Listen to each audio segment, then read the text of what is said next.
I forgot to change my stream information so that it was like set up to be D&D. It was about to be Ultima 7.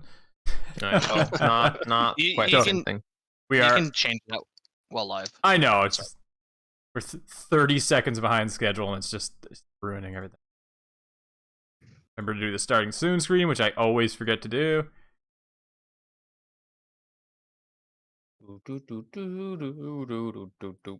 My god, Withers original. That's fun. Wow. Nice. Okay.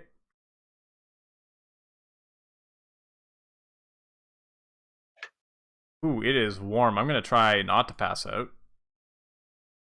Yeah, don't do that. Can we discuss how you taunt us with this ice screen? Yeah. Oh yeah. Luckily, this is a gonna be a chilly session, so hopefully that'll. There's nothing chill about what's going on right now. Session. But the session, you see. Woo! We're gonna be in the fucking middle of a blizzard and Shiggy's just gonna be yelling, "Ah! I'm burning!" Winter. Yes, winter. Little shiggles. Old Shiggles is gonna melt. Yeah. Oh man. It is hot. Hey, Jin M. How's it going? I like your little Withers original post. Got me deep.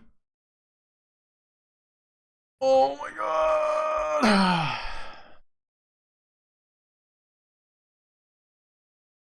Am I being advertised gamer like protein shakes? I don't know whereabouts you live. Probably, yeah. Jin M. Oh, thanks, Poodle Hats. Oh yeah, I guess I should probably Hydrate your mom. your mom. Thank you. My mother would appreciate the cold drink of water. Right.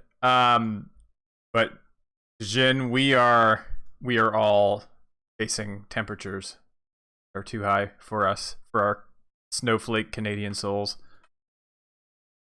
It's also like it's just like basically an unprecedented heat wave in our neck of the woods. It's basically the blizzard of '96, except it's hot. Thanks, Poodle Hats. Oh, you're in Texas. Okay, yeah. Oh, so. fuck. Okay, so we literally can't complain. Yeah. Wait, how hot is it in Texas? I can't see the chat. Somebody tell me. It hasn't answered yet. Well, we got to get the converter because that's going to be in freedom units. Don't worry. It is actually cooler in Dallas right now than it is here. Oh, really? Wow. Apparently it's raining in Dallas, so. Yeah, we're at, what are we at right now? Like 24 or something? Oh, it says 30 on my phone. That's not right. You well, I mean, it depends on where it's measuring from, right? You fucks. It's 43 here right now. Jesus. It's cooling down. It's 7:30. Oh man. What do you want from me? The weather at the airport is 22.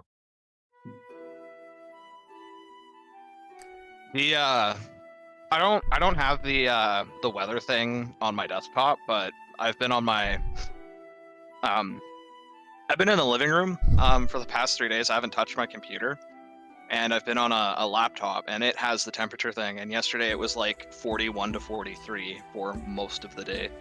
Oh my god. For those of us who speak freedom units, I think that's like 110. Freedom units. That's the temperature of several hamburgers. What? Several. A whole lot of hamburgers. Considering it's supposed to be the thermometer that I have in my room claims that it is 29 in here, and it is like almost unbearably hot in here. Like Homebrew burgers. Oh yeah. Have you tried screaming? Yeah, 36. That's too hot for us. Yeah, 30. If it was like being 36 here is like record breaking. Yeah. And it's being And then what did they hold on. It's hot. Let me see. way It's better. hot. I'm hot. We have So fucking hot. I don't like very specifically know, but as far as I understand it, we've had record-breaking, like all-time record-breaking Yeah. temperatures, like 4 or 5 days consecutively. Yeah, it's been it hasn't been great.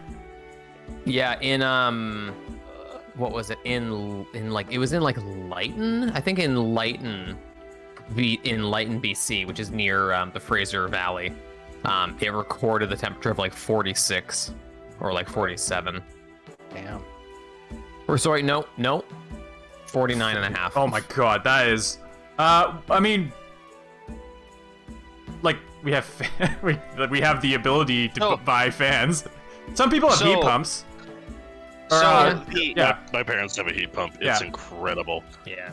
having like heat pumps aren't super common here. Most people have like we'll have a portable AC. That's what we have, but like it's Yeah. only like in the last few years been getting this hot here, like probably the last 10 years where Yeah. it's been like just getting unbearably hot, and most people just like aren't equipped to deal with it. well, and I so also I'm reading in the news and I went and checked it out. But people are actually buying up fans and then selling them back to people at triple the price, which is garbage. Of course. It's a fucking bitch move. Yeah, I know. I checked on That's a mega bitch move. I checked on Used Vic, and I was like seeing posts that were like fans, and they were like brand new fans selling for like $120 that were, and I checked like the price in store, like Canadian Tire, and it was like $30 or something. And I'm like, are you kidding me? It's Like this ridiculous. I'm selling a brand new fan. Oh yeah? Just randomly selling your new fan. Never been used. Yep, sure. Fucking I think people should go to their house and fucking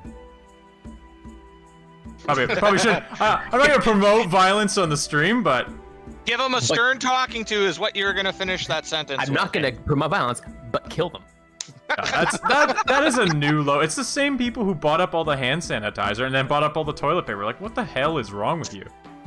What Well, the hell is wrong with you? There's a shortage. I gotta buy 8 dozen packages of toilet paper. Well, that's just what. It's just scalpers, man. Like that's what they do. They see like a demand for a supply and then a shortage for it, and they just buy as much as they can so they can make money Ridiculous. off of I it. don't know how you could possibly like exist with yourself. Oh. You know, it's because there are actually a lot of really shitty people out there. Except here in this stream, it- we're all it- good it's- people. It's not even rich people. Almost called you Elsto, poodle hats. It's just people are Is shitty. it illegal in Canada to do that? Filthy Like, It oh, shit. to, should. like, It, scalp things? it fucking should be. I have no idea of the legality. Even of if it I would is, imagine- I doubt they'll like enforce it. Like our kind of enforcement of that kind of stuff is not really. I mean, There. it is illegal to scalp. Like, and by scalp we mean buy something for a lower price and sell it for a higher price. That's what we're talking about, right? Yeah, that is illegal in Canada. Or no, legal. Wait, what? Hold on. Yes, scalping is illegal in Canada. Thank you, Cal Attorney 2. You're welcome. The problem is it's a really hard thing to enforce because Yeah, you know, it's- Yeah, like what is like a cop gonna investigate a guy scalping a fan? Like I would rather the police deal with something more important than like a guy selling a fan. Such as like, what are you talking about here? Like where we live?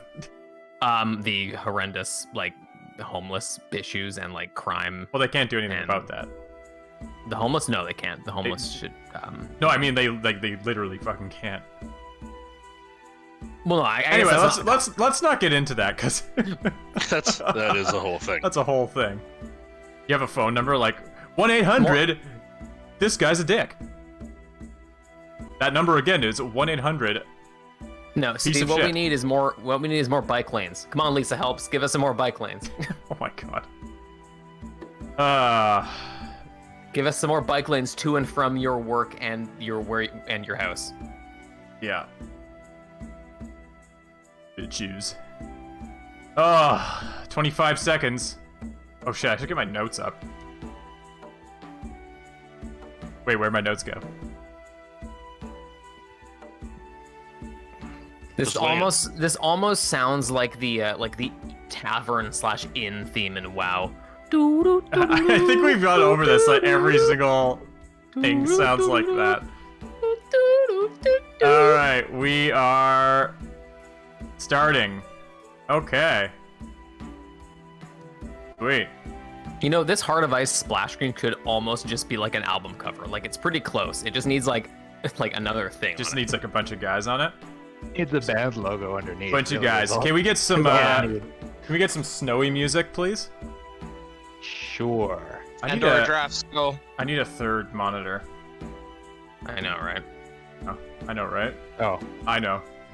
just trying to DM you bot commands. Whoops. Okay. It'd be a real Wrong dick channel. So, a couple things before we start. So this mini adventure is taking place a few months before the main campaign, the Sentinels campaign, which, if you are new to the channel, is our main one that we were kind of doing before the one-off one that Mitch was running. Obviously, Mitch is not here. He's on vacation for a few weeks, so we're doing this in the meantime. Anyway, this takes place, if you look at the date down here, it takes place a couple months before the main Sentinels campaign kicked off. Same year and everything. And it's going to take place in this town here, town of Chillwater, which is in the far north of the Duchy of Devere, and it's just below the frozen northlands of Estholm, which we reference a lot in the main campaign. So, the players are starting at level 3, and yeah, I think that's pretty much. We have new characters. Yeah, that's the forward. With rich backstories that are all very fleshed so out. Rich. Okay, and I'm just gonna hop right into it. Okay. A dark-winged raven lands upon one of the snow-cloaked rooftops. He perches on a stone chimney and warms his feathers from the heat rising within. His sharp eyes look north over the town. Chillwater. He's lived there most of his life now. He knows that winter should be ending soon, but the days grow colder, not warmer. He's hungry, but something tells him he'll have a feast soon. He spreads his wings and takes flight off the rooftop, north towards the forest, searching for a smaller meal until then. A serious-looking man with a serious expression watches the raven fly overhead for a moment, then goes back to the ledger in his hand. His name is Anthony Silverstein. He and his family have run the silver mine and this town for generations. The mine is the lifeblood of the town and exports silver to the southern settlements of Devere and even to Kingsport in the heart of the Empire. He barks out orders to some of the men waiting nearby, and they rush to complete them. This is not a man that anyone wishes to disappoint. Anthony angrily scribbles in his ledger, then slams it shut with frustration. He furrows his brow and glares north, towards the path out of town that leads to his family's mine. So this view here that we're looking at is facing north, and those cliffs in the background are the cliffs of Estholm. The raven continues to fly. The cold air bites at his wings, but he is used to it. His sharp eyes scan the dense forest floor for any movement. He notices something. The blackbird lands upon a tall branch in one of the swaying pines and curiously looks down at the forest path. 4 adventurers walk the road towards the silver mine. The raven cocks his head and watches them closely. So, before we continue on, give you guys to do a brief description of your character, like their rough appearance, class, that sort of thing. Starting with Chris, who is playing. I guess I'll let you introduce your character. Eller. Yeah, Eller is a wood elf. He's dressed kind of shabbily, looks kind of poor and run down. But he's carrying a dulcimer strapped over his back, as well as a bow and the garb and equipment of a fighter. A dulcimer is like a lute, if anyone doesn't know, like a stringed instrument. Yeah. Yeah. And what class is he? It looks like. Oh yeah, he is a fighter 2, bard 1. So fighter bard multi-class. So that's kind of interesting. That was a random one from D&D Beyond, right? Yeah, I randomized everything. Awesome. And, here I am. Sweet. Anything else about his like appearance or anything? That's fine. No, he's wearing kind of shabby leather armor.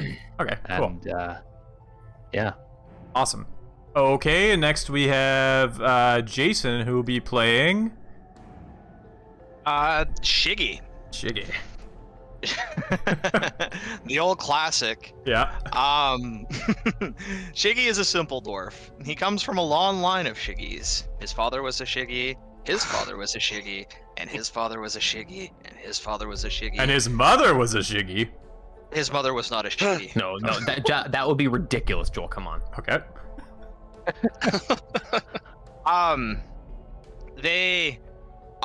It's a fairly devout lineage, consisting of mostly adventures and of the paladin and variety. But Shiggy here is actually a cleric. He, of course, holds up his family name in a great love for all things alcohol. And yeah, he's wearing, he's got like a chainmail shirt underneath what is probably modestly not decorative, but he's very a man of faith.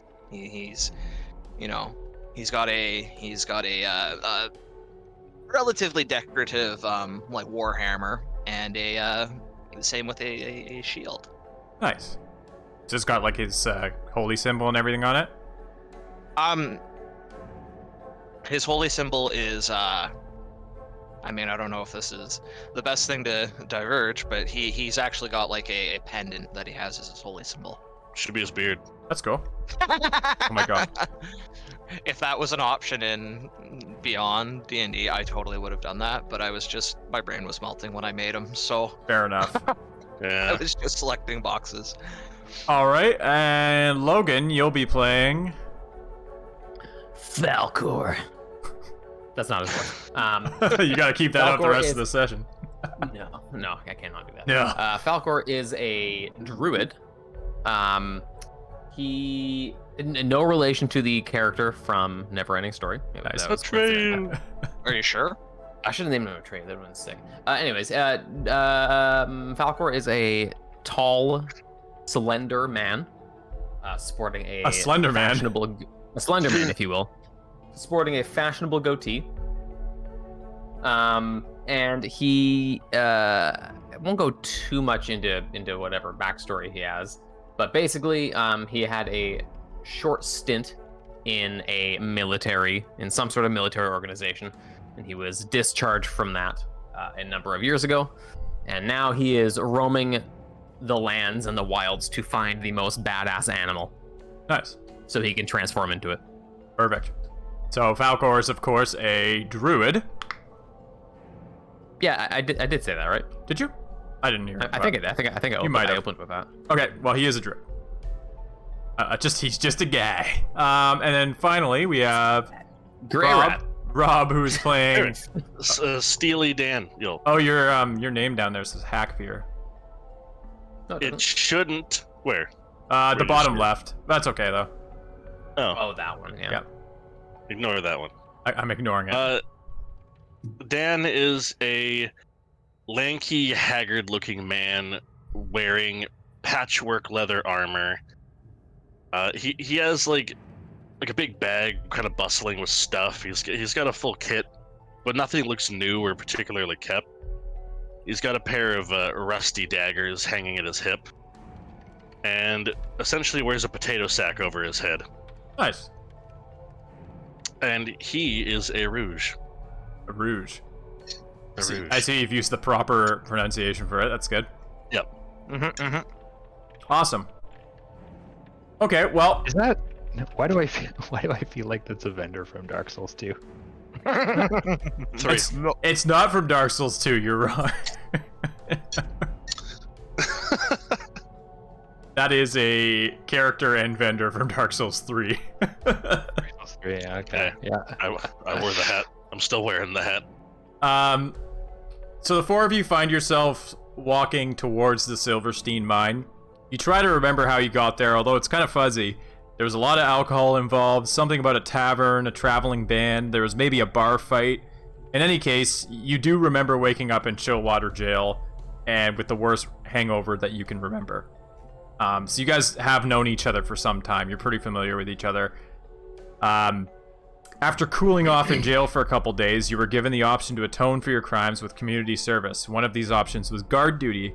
Easy enough. Besides, you were all fairly capable in combat, so you chose that. You didn't want to pick up garbage or anything. Or like help old people walk the street. Whatever other options there were. You met with Anthony Silverstein, the owner of the silver mine that you're now heading to, and the mayor of the town. He said that the mine had to be evacuated yesterday. There was a cave-in. 3 miners were trapped inside. He told you to head to the mine where another group of actual guards awaited you with information. And we will unpause there, and yeah. Here you are. Wait, so, sorry, Shiggy is a paladin, right? No, he's a cleric. Oh, cleric, right.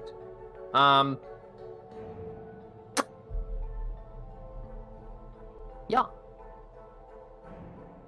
How freezing is it? Because I know it's snowing in our environment, right?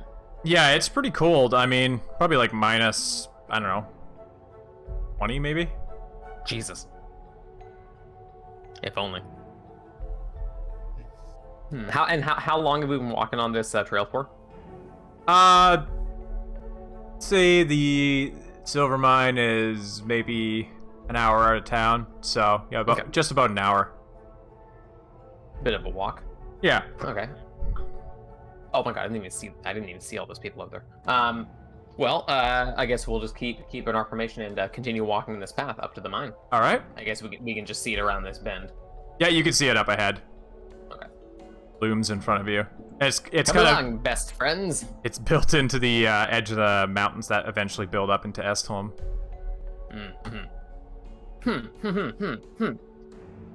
So your feet crunch along the permafrosty ground. Crunch. Sorry, you were gonna say something? It doesn't matter. Okay. Up ahead, you see a group of guards. The man in front here turns to face you. He's pretty tall. His armor is immaculate. His facial features are perfect, and his long golden blonde hair cascades down his shoulders. His name is Sebastian Silverstein, and he's a piece of garbage. Oh, do we know that? You know that. He's the only child of Anthony. He's never wanted for anything in his life, his father giving him only the best, and you're pretty sure the only reason he got the job of captain of the guard was because he's daddy's little boy. And you can't really be sure, but something nags in your memory that you think that Sebastian had something to do with the night you got into trouble. Well, look at what we have here, gentlemen. A sorry sight if I ever saw one. This is not what I thought it was going to sound like. This is exactly what I thought he was going to sound like. So he's like early 20s, and he has a habit of every time he like talks, he'll like flick his hair back. Fucking asshole.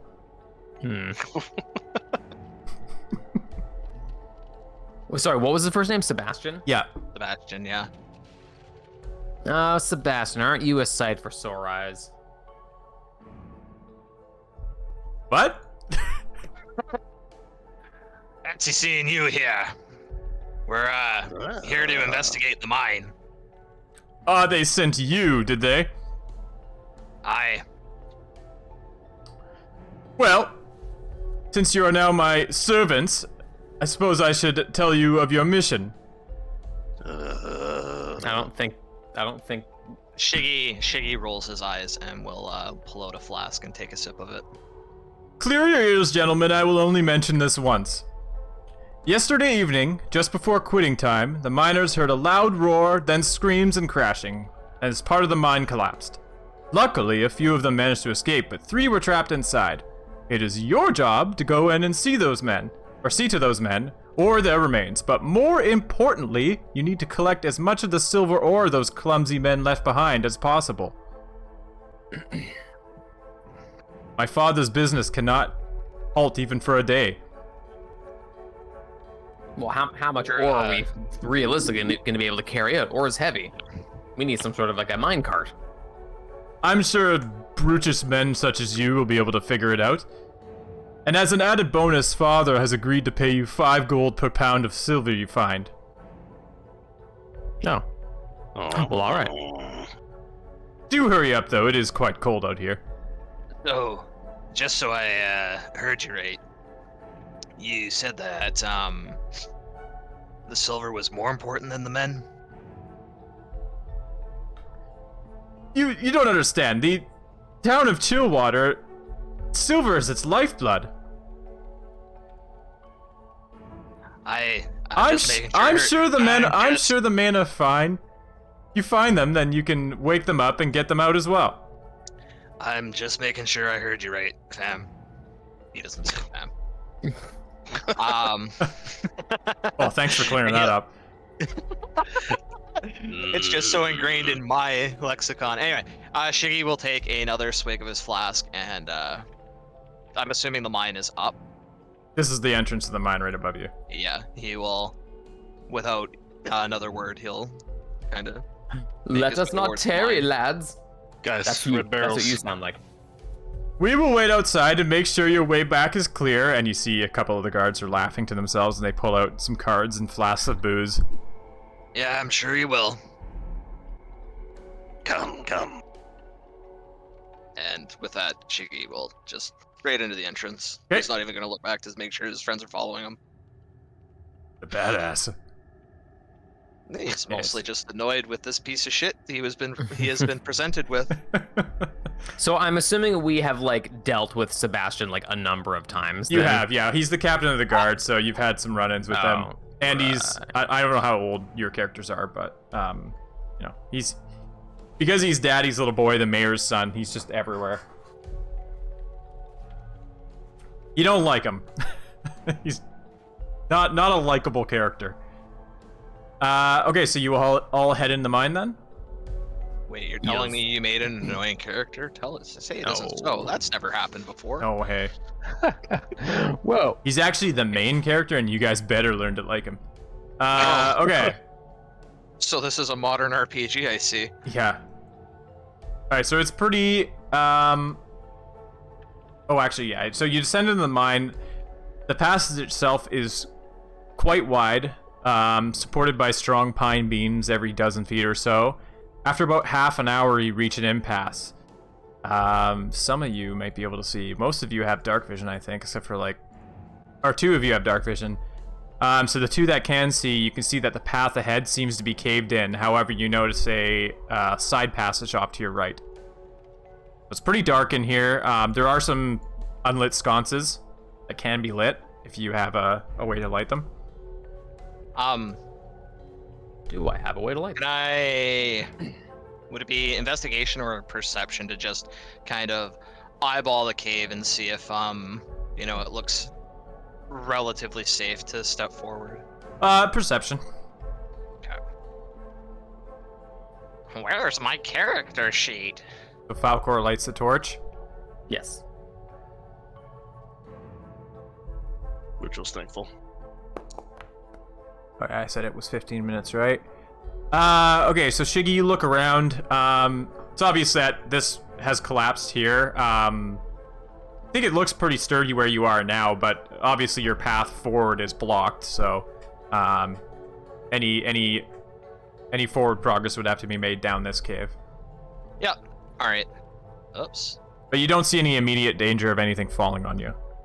Alright, so Shiggy is gonna just kind of walk to here, and he's just gonna, you know, look around the rubble, and as unlikely as it is, he's gonna just see if there's anything that seems kind of strange, or like it may have been a culprit to the collapse. Right. You can do an investigation for that. Okay.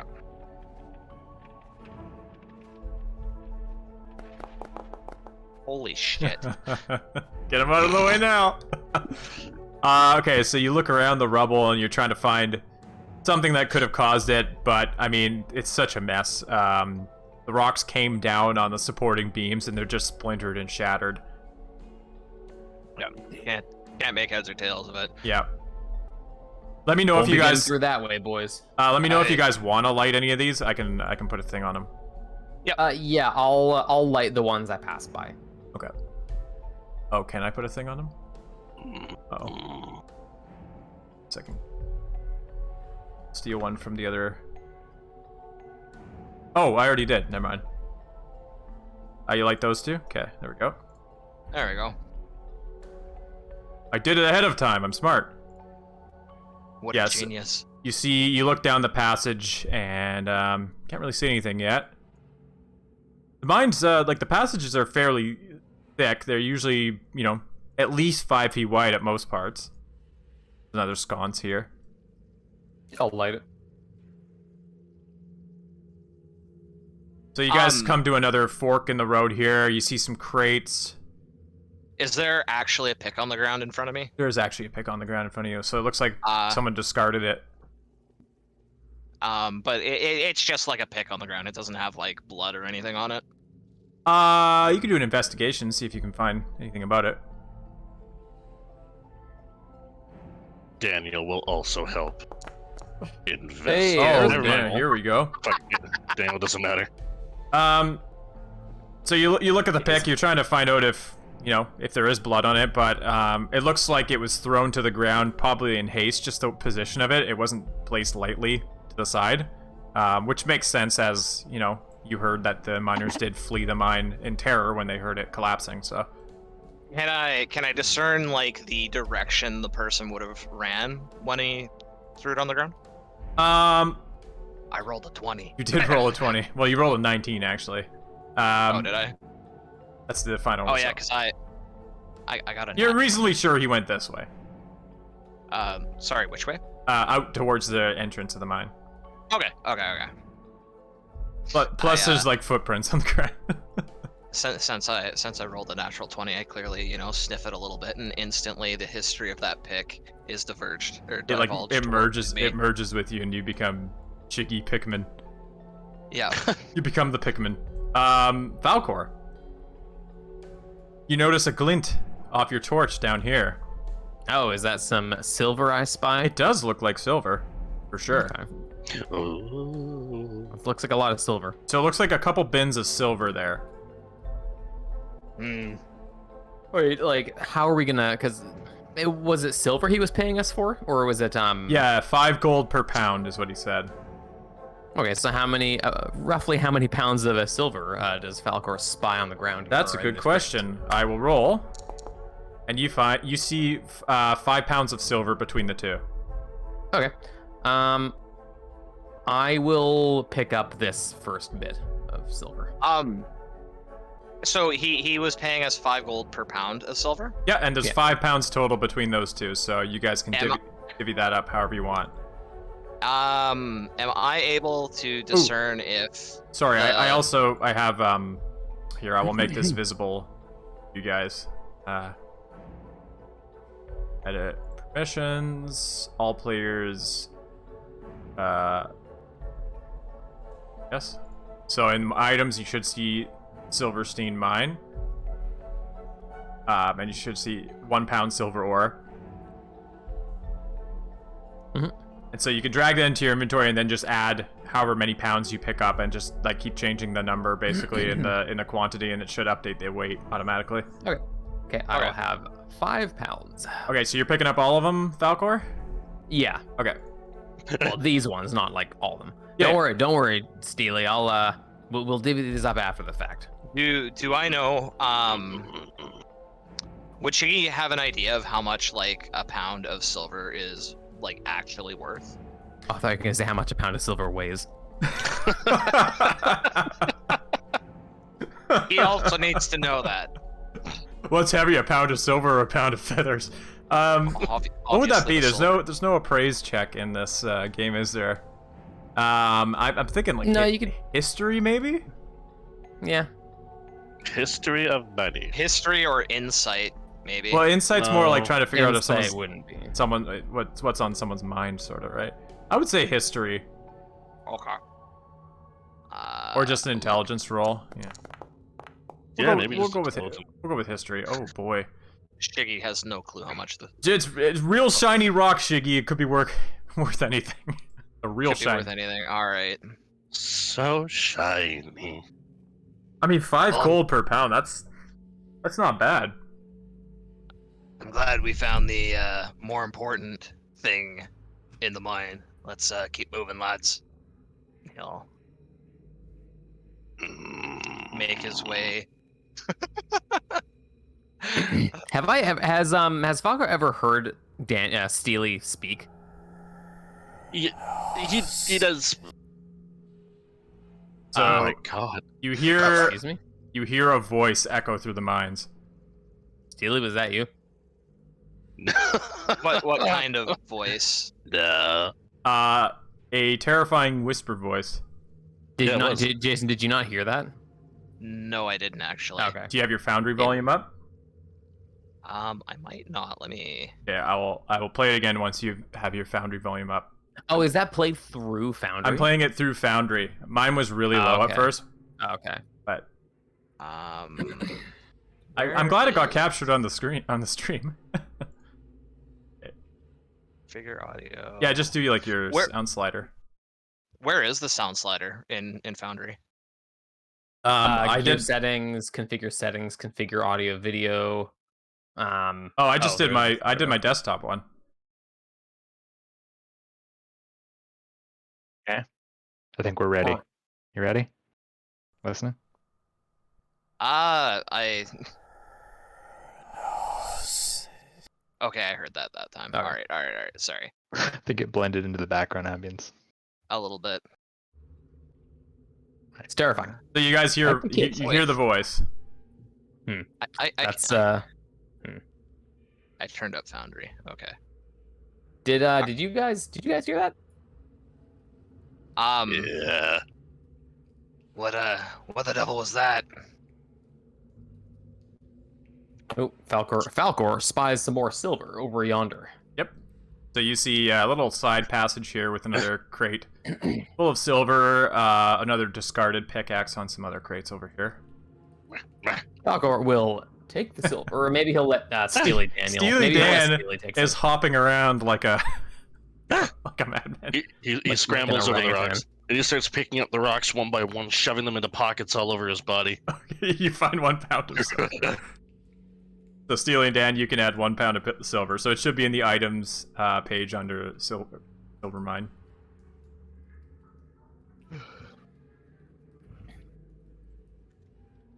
Good job, Steely. I can't believe that. I'm trying really hard not to do the slash voice. Couple more sconces here, Falcor. I'll light them.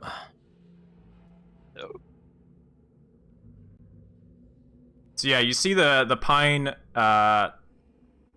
structure holding up the mine. And this, at least in this area, is relatively intact. So up ahead, Shiggy, the path seems to fork again. So this one, there's another sconce there. Like to light that. Yeah, I like them. Okay, so this one here, this little nook here looks like it has 3 bins that are full of silver. However, the passage to it looks like it's in partial collapse. In fact, it looks like in order to pass by it, you would need to squeeze through, and kind of looking at how it's just holding the roof in, like that seems pretty dangerous. So it might be tough. Could possibly be done. There is quite a lot of silver behind there. How sneaky and what's the word I'm looking for?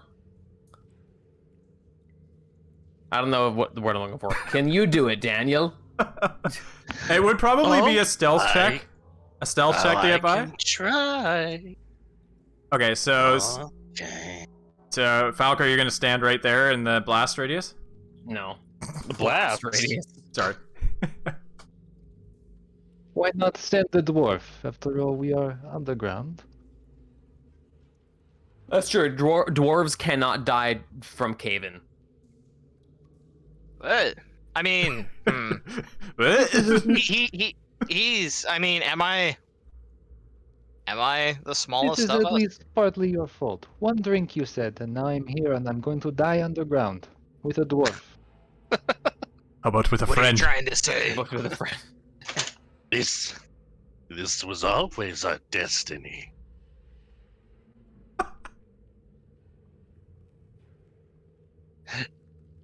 Am I creeping? You want to? Yeah, Okay, do so You can Steely do it, with you can that, do it. with those words of wisdom. Yeah, give me a stealth Creeping? roll. This was always our destiny. I simply will slip between the boards along the ground and through to safety. You do. So Steely, you guys watch as Steely like slinks himself through. Every now and then he slightly nudges one of the planks, but he manages to get through over to the other side. All right, so this one actually has sorry. 12 pounds of silver in total. Can you carry that much? We'll see once I had it. Whoops. Okay, so 12 pounds of silver you pick up. Yes, I 12 can carry pounds. that. Nice. Yeah, those He's ones were jingling. filled to the brim. All right, so to make it back through is another stealth check. I would like to cast guidance on him. That's a touch spell. Is it? Yeah. Yeah, that's why Can Rim he just be can't pull it off touched all the by time. my kind words? Throw a beard hair. You can give him some kind words. He does not give him kind words. Now I simply What's the point? return Yeah, through no. the cr- I believe in you, lad. through the ground. Oh God. Okay, so Steely, you get about here. Oh. So I need you to make a Done. dexterity saving throw, Steely, as your shoulder brushes one of the pine logs a little too hard, and you hear the sound of everything collapsing on you. You manage to dive out just in time as this entire thing comes crumbling down behind you. Skadoosh! Oh, However, you do, do take 10 bludgeoning damage as some fairly large boulders like hit you in the back of the spine, but they manage to push you to safety, and you don't get buried under there and die instantly. Goddamn, lad. just that.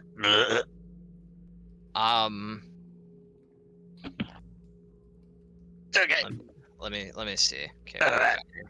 Daniel, I'm glad you didn't die. So the cave here is now filled with dust for a minute or so. Oh yeah, I'll cover my mouth and not inhale like the old rock dust. Are you? Goddamn. Are you okay, lad? Come here. And Shiggy will, give Steely a bit of a look over and cast Cure Wounds on him. All right. Oh shit. That could have been so much worse. It really could have.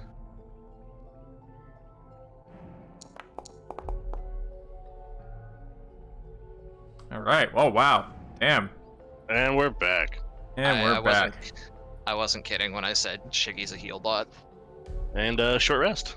All right, everybody sit down. Aren't you full health?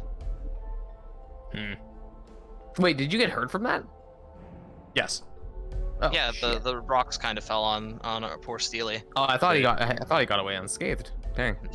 He had some spinal damage, but it's Yeah, fine now. some because we've large, run like, force. like basketball-sized boulders hit him in the spine. Did you guys hear that voice again? You hear it once again.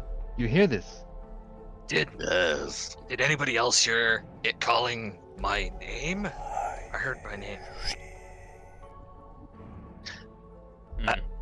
I don't know if I'm hearing your name.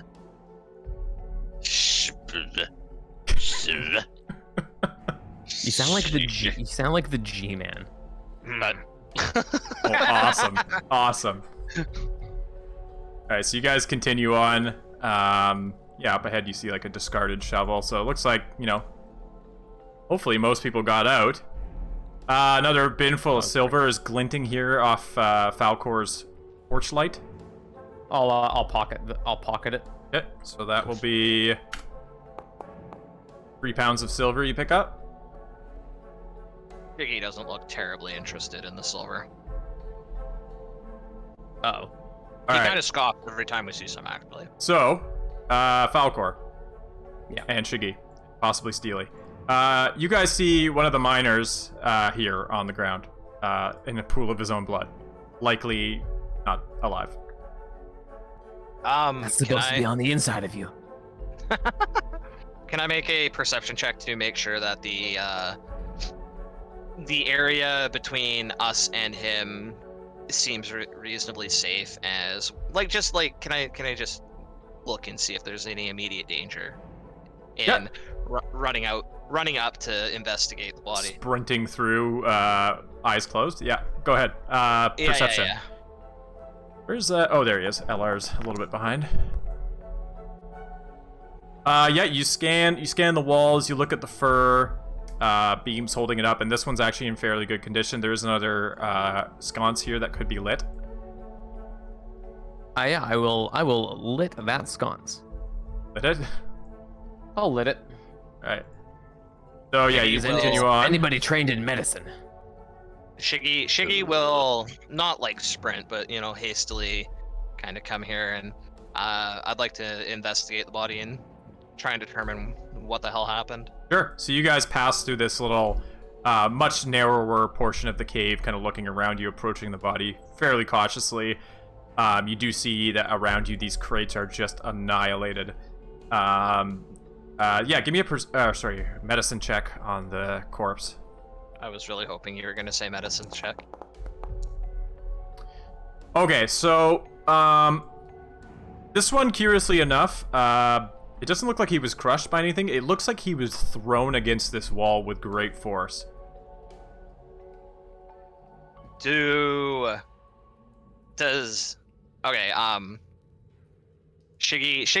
will kind of crouch down over the body, kind of investigate it a bit. It's like you got thrown, lads. You got thrown against the wall, I think. And can I look around to see if there's any other signs of something getting thrown horizontally? Yeah, it looks like these crates, there's debris kind of leading across, so they possibly were scraped and thrown across the room. Also give me an investigation check, whoever wants to. Oh, I might be good at that. One sec. No, but I'll try anyways. Sure. Oh. Yeah, in your immediate area, you can't really see anything. It is pretty dark. There's another sconce here that's empty, though. You do, however, see to the north another passage that looks like it's caved in. There is blood seeping from under it. Wonderful. Well, Falcor is concerned because if this gentleman was killed via being thrown into a wall, that means that there is something possibly in here that is big enough to throw a human into a wall and kill them. It's a very astute observation. Is there any am I able to discern what went through these boxes? What went through them? Well, you said that they seem to have been destroyed as though something had kind of hit them from the side, didn't you? Call OSHA. Those ones were thrown. They were possibly over here at one point, and they were thrown across the room. Okay. They're pretty smashed up. It's hard to tell. Give me an investigation check, though. All right. I would like to. Yeah, I'm gonna do an investigation just to look and see if I can see any signs that any of the debris had been picked up by anything. Sure. Yeah. Good call. I don't know. You I have no clue if that's the case. You're looking around. You're like, you can't make heads or tails of it. It's too much of debris that's just everywhere. There's debris here. all across the room. You can see across the room. You see some silver that's loose on the ground. Possibly was in a crate at some point. Some more over here. Falcor is going to light this sconce and grab this silver. Okay. That is Falcor. 3 more pounds of silver. Nice. Oh, am I able to identify this man? Like, do you know him? Like, do I know him? Slash, like, is it like this is clearly Fantasy one of the name generator dot. At this point, it should be your homepage. I really should have it up every time. Okay, here we go. Yeah. Oh, looking closer. It's Geronimo Marti. Geronimo Marti. Marty? Geronimo Marti. He was a good lad. He was from warmer climes. He came here. His family had fallen on hard times, so he wandered until he came here and decided to work as a miner. He was bringing. You know what they say. Got hard times? Go to the mines. That is actually a very popular saying in Chillwater. Falcor. So just so I'm clear, there were 3 men supposedly left behind in here. Yeah, and that's one of them. And that's one of them, and then it looks like I can see the other 2. You could see one over here, and then you can also see evidence. Evidence. From where you're standing, it's hard to see what. It's just a bunch of blood and debris. So. All right. It's evidence. Oh, Geronimo. I wonder if he has anything we should bring his family. You can look for that. You want to search his corpse? Daniel. Yeah, in the most respectful way possible. Yeah, okay. I don't know if there's a respectable way to. He's got a little coin pouch with 2 silver in it. Who that fucking the blue dice that I think Rob is rolling? I fucking love those dice. Oh, that's mine. It is not I. Oh. I made special blue dice for this campaign because it's all ice themed. They are very attractive. I love the way those fucking dice look. I spent probably 45 minutes choosing dice colors. I don't blame you. And thus, this is all we have prepared for this session. So I'm just kidding. 2 silver you find on his body. I still have the big ones. Okay. Yeah. All right. Elor, can you go and check the other one? I'm gonna investigate here, see if I can find the 3rd body. He called you Elor again. Whoops. Is that Okay. Elor? Battle music. Roll initiative. Friendly metal. Oh my god. It's Investigation music. Like in a video game when you're in like an empty room and then like battle music starts for a moment and then just stops and you're like, wait, what? Wait. You accidentally entered like an aggro range. Okay, so Shiggy, you're investigating the pile of. Oh, damn! Look at this guy. So, it's this is caved in.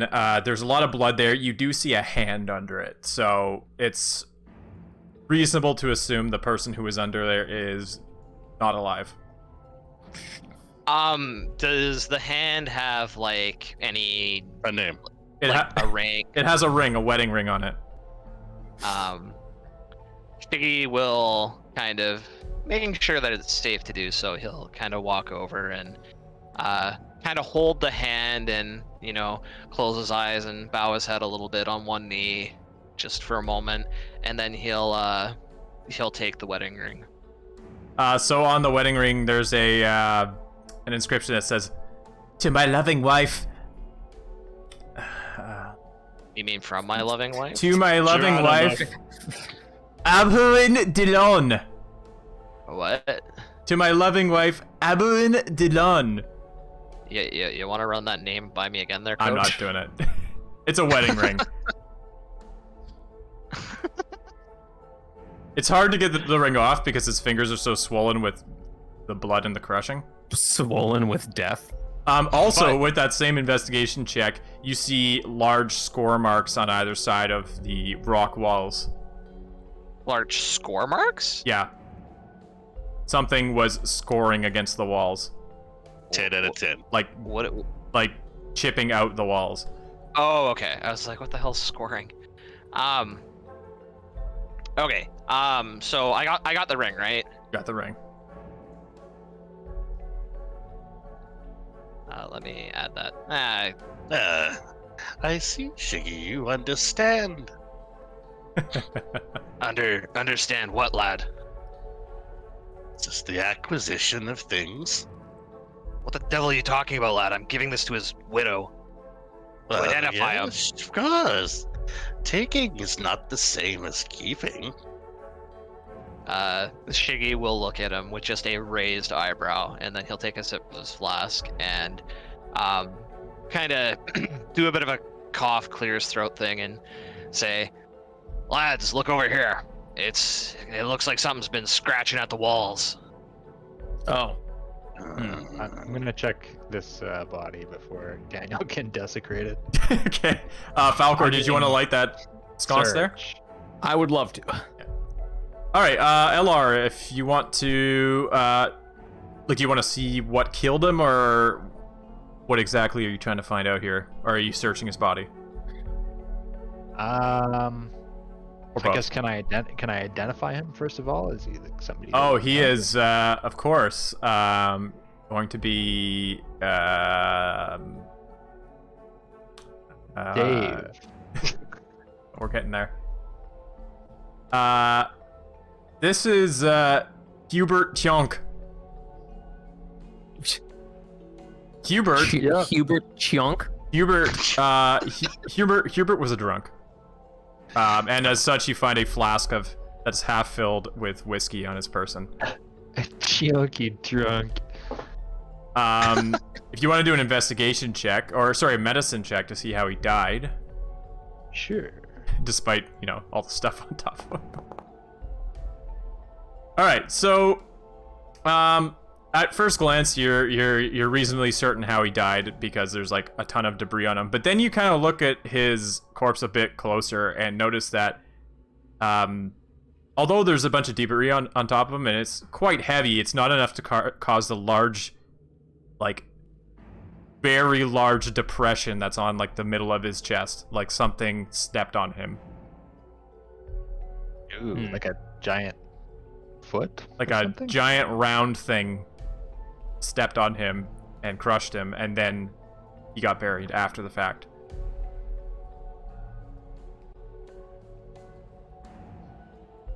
Check his pulse. Look at this, Daniel. He's been blished. That is the medical term for this. Blish. Bleach. Oh, poor Yubi. We'll have to give his family his possessions. Oh my god. Alright, you want to search poor Hubert's corpse? Yes. So I don't know if LR picked up the flask he had. Oh, I'm sorry, I missed that part. Yeah, he just has So like I a guess flask half full of whiskey if you want to pick it up. It doesn't really mean anything, but if you want it. Sure, I'll take it. Right.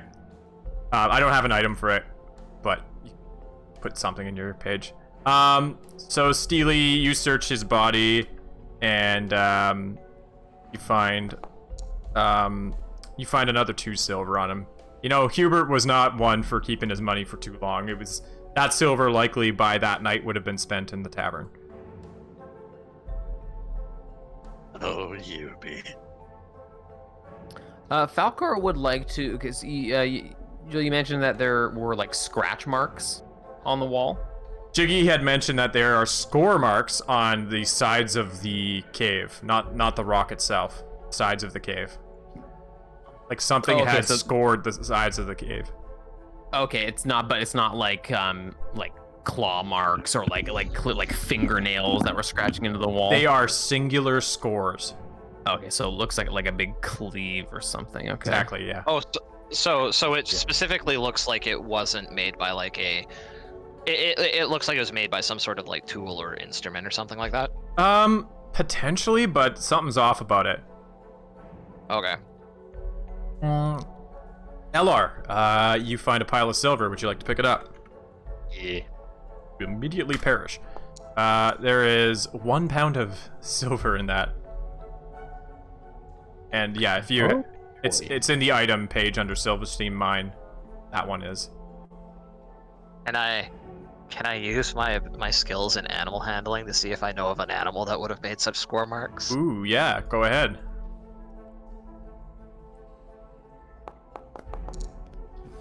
Oh my god. Oh, it didn't. What these rolls? It didn't what? It didn't what? I changed my dice and it didn't save. Oh boy. Jason, you want to hop into Seekers for a sec?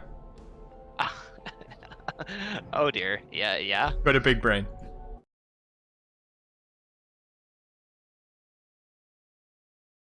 Okay, so you can't quite be sure, and you're kind of disbelieving it, but it looks like it could have been made by a pair of tusks. Alright? Alright. That's basically it. It looks like tusks. Tusk marks, but you're like, but you're thinking to yourself, like, what the hell has giant tusks that big? That's your thought. Alright? So before you run away, like tusk, like what kind of animal would be local that would have tusks? Like, is there an animal that would have tusks that would make those locally? Since you rolled so high, not one that hasn't been, well, yes. Though they're extremely rare, and they don't normally come here, but the mammoths of Esholm. Alright? Yeah, I just wanted to, if I'm using animal handling, it makes sense that I would have like an idea of what kind of animal that used them, right? Yeah. All right, yeah, that's perfect. All right, thank you. Lumpy space princess there at the end. Yeah, a little bit. Don't touch my staff. Alright, we are back. So Shiggy is going to,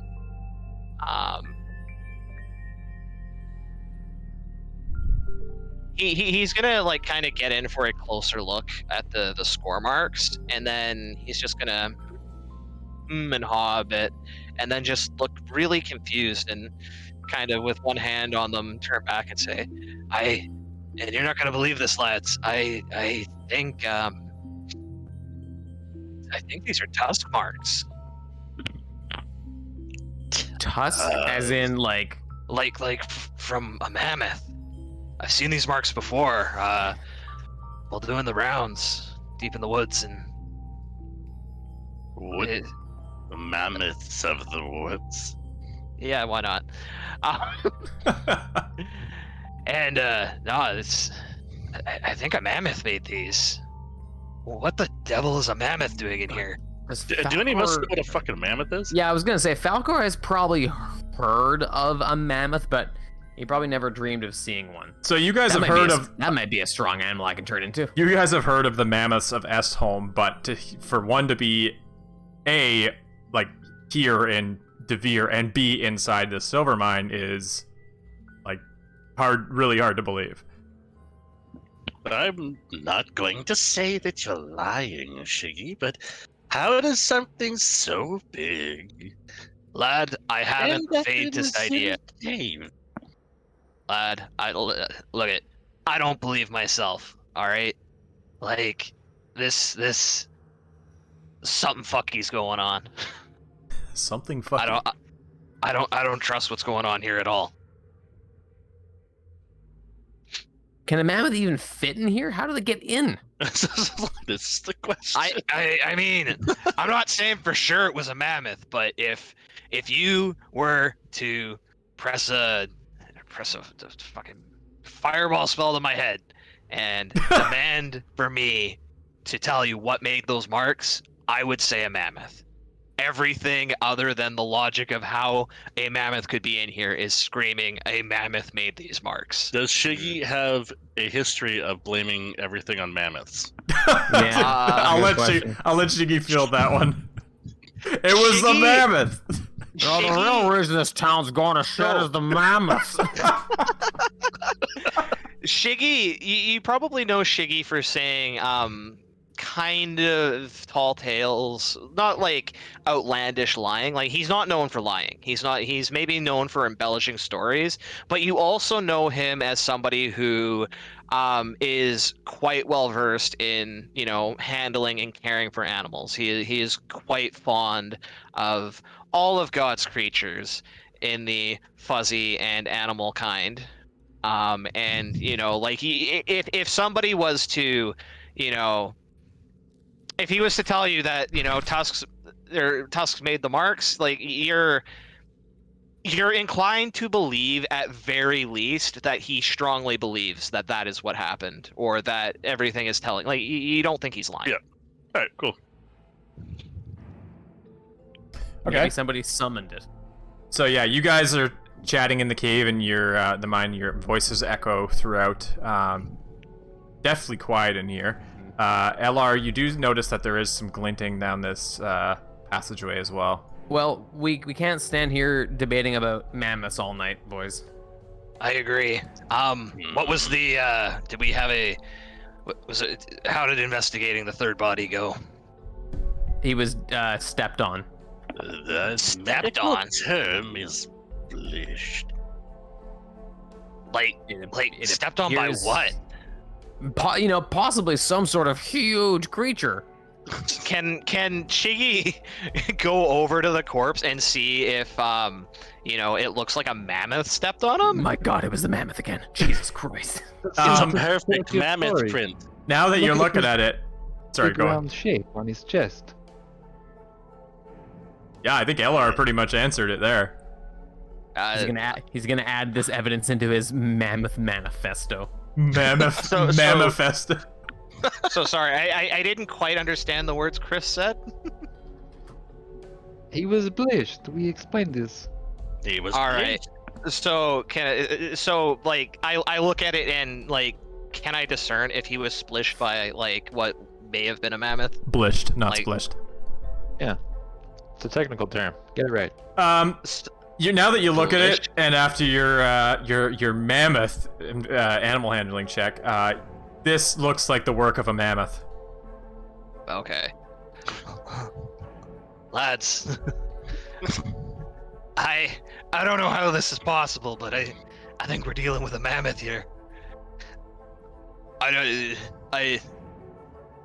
And he is just like visibly like confused and concerned about what's going on here. All right, well, let's continue on, lads. Right, so you guys continue down what you probably think is the main passage of the mine, seeing more smash boxes with silver inside. Yeah. Anyone Okay. pick it up? How much am I carrying? There are 2 pounds of I don't silver wanna- in that. I don't want to load myself too heavy. Yeah, make sure you're not overburdened. Oh, I can carry a lot more actually. That's fine. Yeah, so there's 2 pounds of silver in that crate there if you want. I'll grab some more. Yeah. So Shiggy, your eyes dart back left and right as you scan the passage. This is very, very clearly the main passage of the mine. Okay, so it's clear that this is the other side of Yeah. So the now that collapse. you see the rocks, and judging on kind of where you've been, you're a dwarf. You know your way around. You don't get like turn around as much underground as other people might. So this is likely 99% the other side of that cave in. Okay. And Is so sorry, Joel. You said the cave is still like deathly quiet. Like we haven't heard any talking, screaming, You haven't heard jittering. anything like that, no. Okay. Your Sorry, voices just echo through as you whispers. talk to each other. Yep. That you've been hearing, yeah, for sure. Yeah, the weird voice for sure. Yeah. all right, and so Shiggy's gonna just give the end of the tunnel a look around and see if there's anything on this side he can kind of discern what caused the rocks to fall. All right, give me investigation. Okay.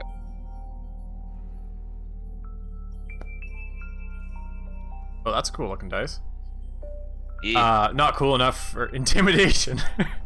Nope. Fuck. What? Look. What are you? The keys are right. It's gonna be the same roll. Like, I mean. Holy shit. Well, okay. Well, I'll go with your investigation one. I'll give you that. You see more scoring. A lot of the beams. There's like a score mark on the wall, and then the beam where it would have stood, and then a score mark past that, like a gap where the tusk would have gone through the beam. So it's very clear that the mammoth raged through here and caused this. Okay. He'll kind of, again, like just give it a good look down, notice the marks, and just be like, lads, there's, I'm seeing more signs of mammoth. I think, I don't know how, I don't know why, I don't know how it makes sense, but I think a mammoth is what's caused this. Did a mammoth kill your Shiggy? No. What? Like your He's dad, not like, sitting your here Shiggy. with like Oh. fucking, no, his dad's alive, I think. You think? You think? Maybe. I haven't thought that far ahead, but I specifically hadn't considered his parents to be dead, so Okay. I'm assuming. Yeah, the he's not a alternative to that rogue, is dude. alive. Yeah, that's true. He's not fucking Sleepy over here, or Steely, whatever his name is. Sleepy. No, that's his brother. So again, like you do not like Shiggy is not known for like going around and seeing like something broken and being like fucking mammoths like that. He is that's- now. Not yet. Well, he is now, but yeah, you that know, wasn't like the plan originally. you don't know Shiggy for going around like those fucking mammoths again are at it. Like he fucking slips and falls in the mud and blames Don't the worry, mammoth. man. We'll build that prejudice. He slips and falls in the mud. He's on his knees. He looks up into the air and raises his fist. Mammoth! No, it's like as far as Shiggy and mammoths, like they ain't a thing. Like he is calling it as he sees it. He, as far as he can tell, despite all logic saying to the contrary, in terms of like the practicality of how where the fuck would a mammoth come from? Why would it come rampaging into the cave and break everything? It looks like a mammoth made this mess. Like that is, and you take Shiggy to mean this earnestly, and you don't think he's just being crazy, or at least he's not known for coming up with crazy things like this, right? Was there a way to sneak around here, or is this like completely caved in? This is completely caved in. Okay. So, what you're suggesting is a mammoth came into the mine, rampaged down the main passageway, up this way,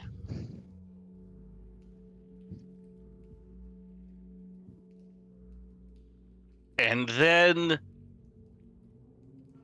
something, and he's gone. Yes. Look, I don't know the logistics of how this went down. I couldn't possibly fucking tell you. All I know is that I've seen marks like that before, and This. when you Where's LR? He's here. Is he?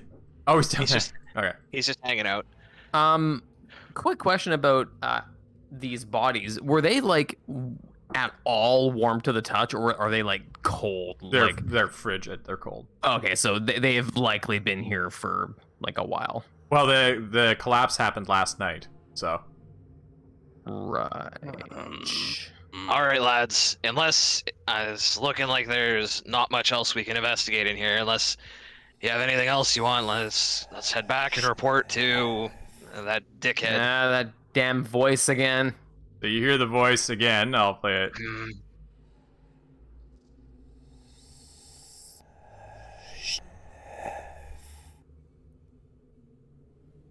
That voice doesn't have any sort of a direction to it, does it? It actually sounds like it's coming behind here, and you are now hearing something running with thick and heavy footsteps behind this corridor.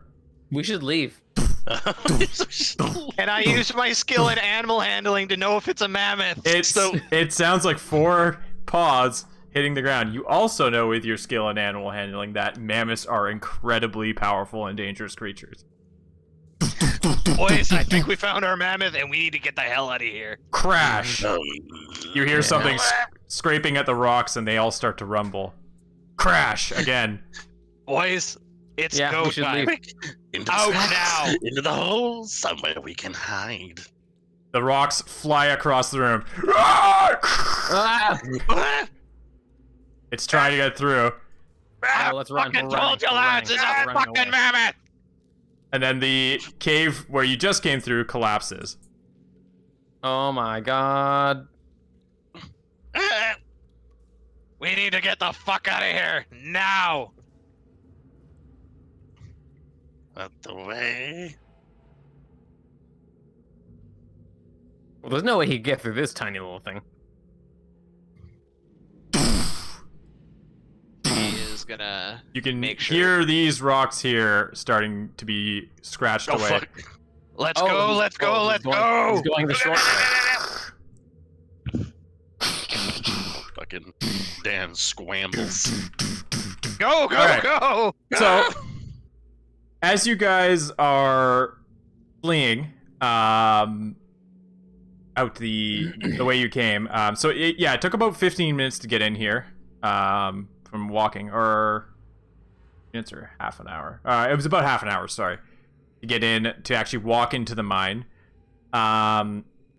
However, now that you're being chased by this mammoth who is mildly hindered by the thin walls, like he basically takes up the entire way, you're able to just stay ahead of him, and you're gonna have to basically sprint to keep ahead of him. So I'm gonna get you all to do Constitution saving throws. Oh no. This is your moment, Dan. Nice.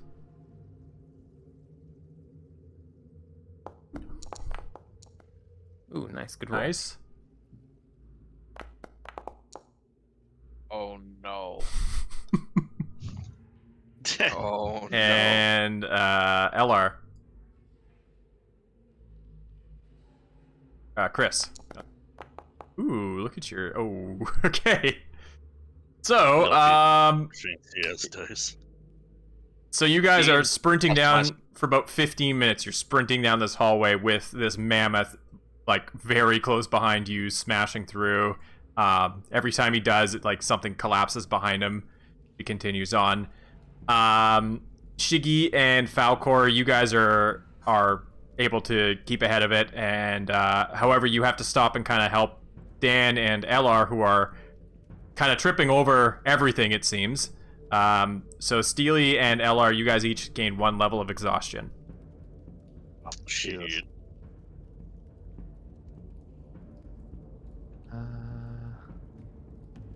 Okay.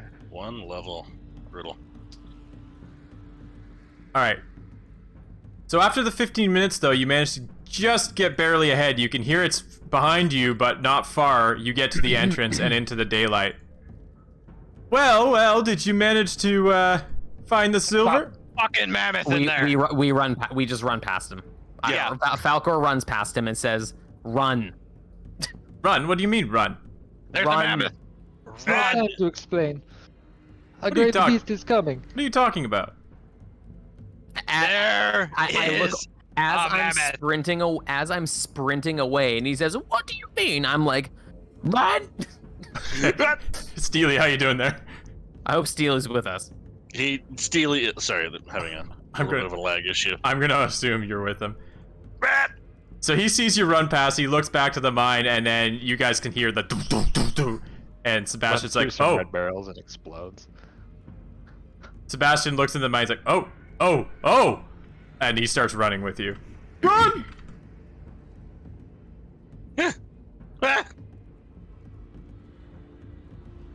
Alright.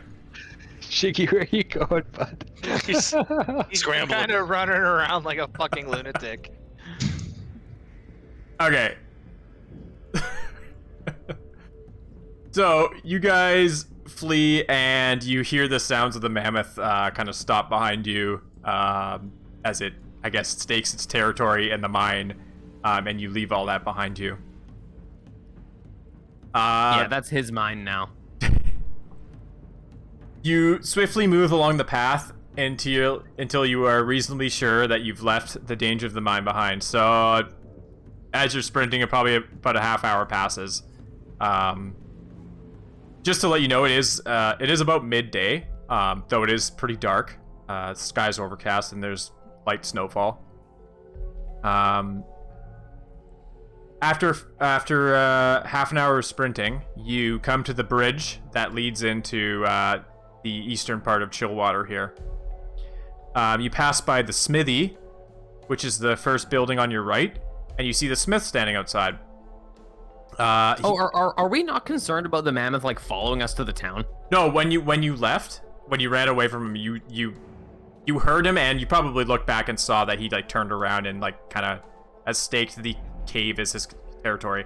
However, it is concerning that he exists over there. Yeah.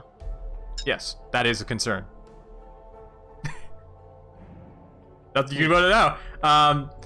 Well, I'm wondering if like we should like what would be the authority to tell Well, about that? Sebastian, the man running away with you, is the captain of the guard, and his father is the mayor. So you're gonna have to go to him, report what happened, anyways. Anyway, you see the smith. He is a large youth. You remember that he is supposed to be in his early 20s, but his rugged face, size, and facial hair make him look much older. If everybody wants to give me a history check. Oh my god, it's so hot. Yeah.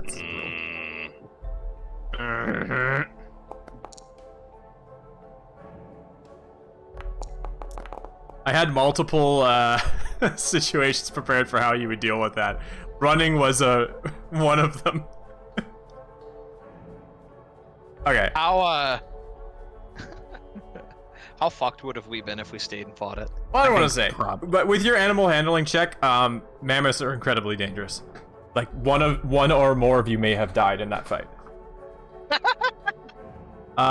Okay, so the smith is Alaric Wolfbane. Most people tend to avoid him, and he mostly keeps to himself. You've never personally had a problem with him, however, but you've also never really spoken to him. He's sitting outside his smithy right now, and he's smoking a pipe. He catches your eye and gives you a slight nod in greeting. We're all fucking like panting and sweating and Yeah, we're all catching our breath. 100%. Sprinting for a half hour will do that to you. Yeah. As you guys are passing by, Sebastian stops, catches his breath, and then speaks to the smithy. Shouldn't you be working right now, Wolfbane? My father doesn't pay you to stand outside and smoke all day. And the smith glares at Sebastian. You can see in his eyes something in his eyes are wild. Finally, after what seems like an eternity, Sebastian looks away and gives way to his stare. Sebastian sniffs the air disdainfully.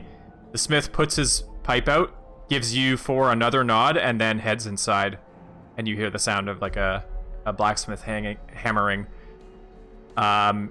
Sebastian. Shiggy. Yep. Shiggy will return the nod. Yeah. So, again, you guys don't really know him, but you've never had a problem with him, and he's just kind of a loner that may have some like a healthy respect for him. He's good at what he does. Sebastian looks back at you four. Well, we had best get to my father and tell him the news quickly. Time is money, you know.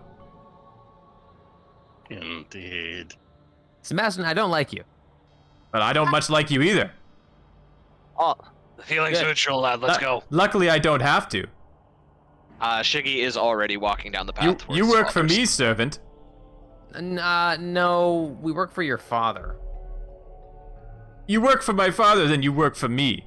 Shiggy, being slightly ahead of him down the path, will bend over, not bend over, but like kind of lean over, Jesus. lean over, and spit on the path in front of him.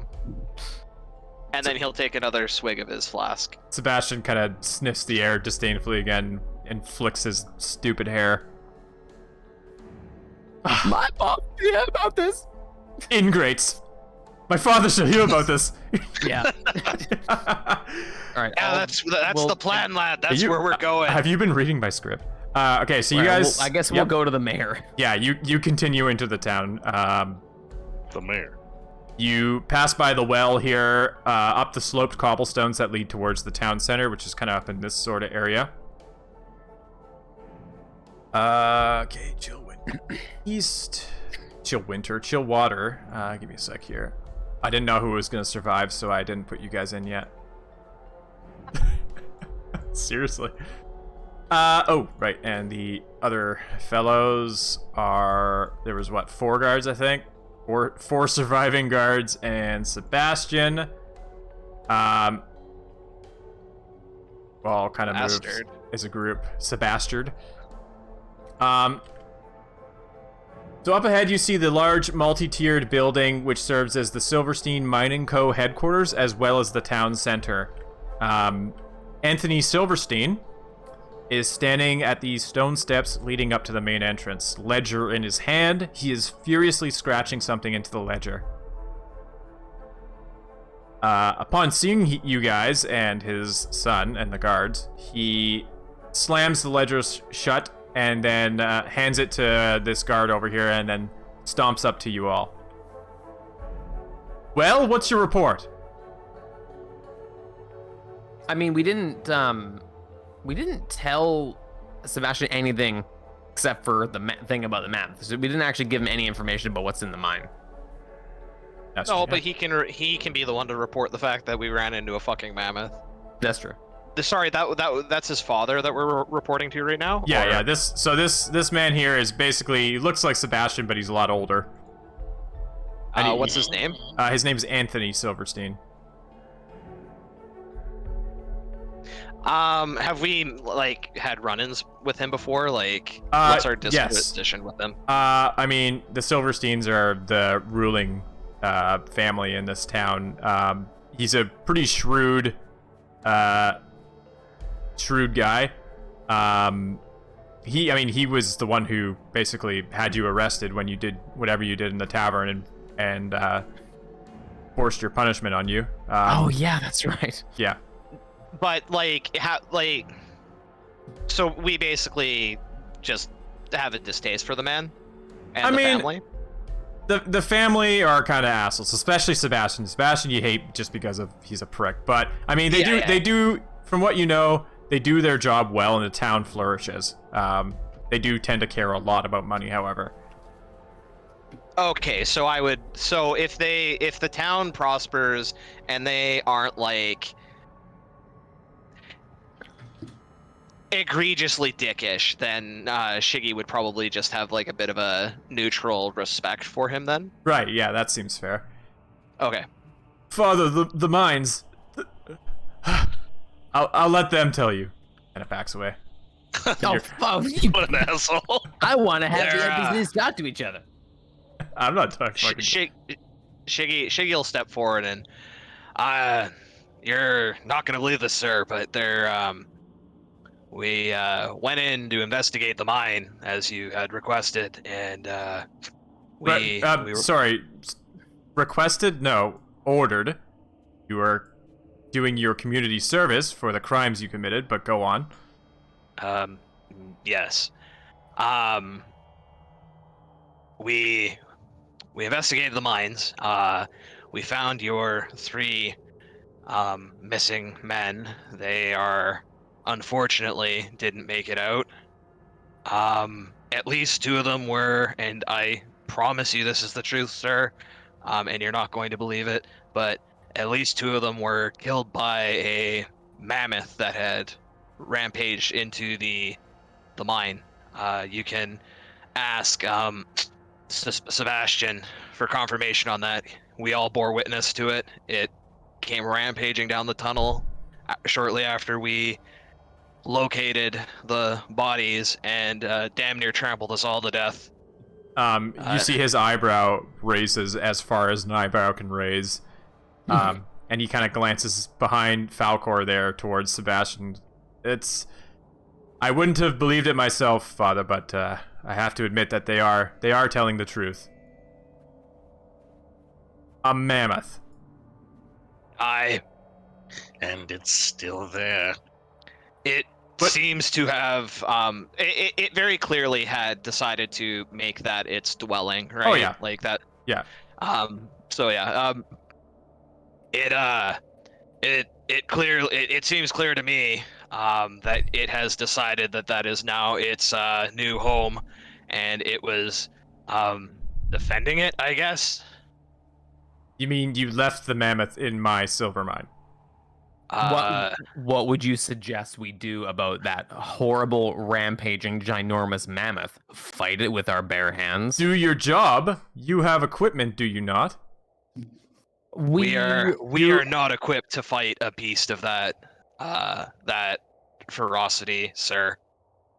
Every one of the men you see standing before you now would be dead if we tried to engage it.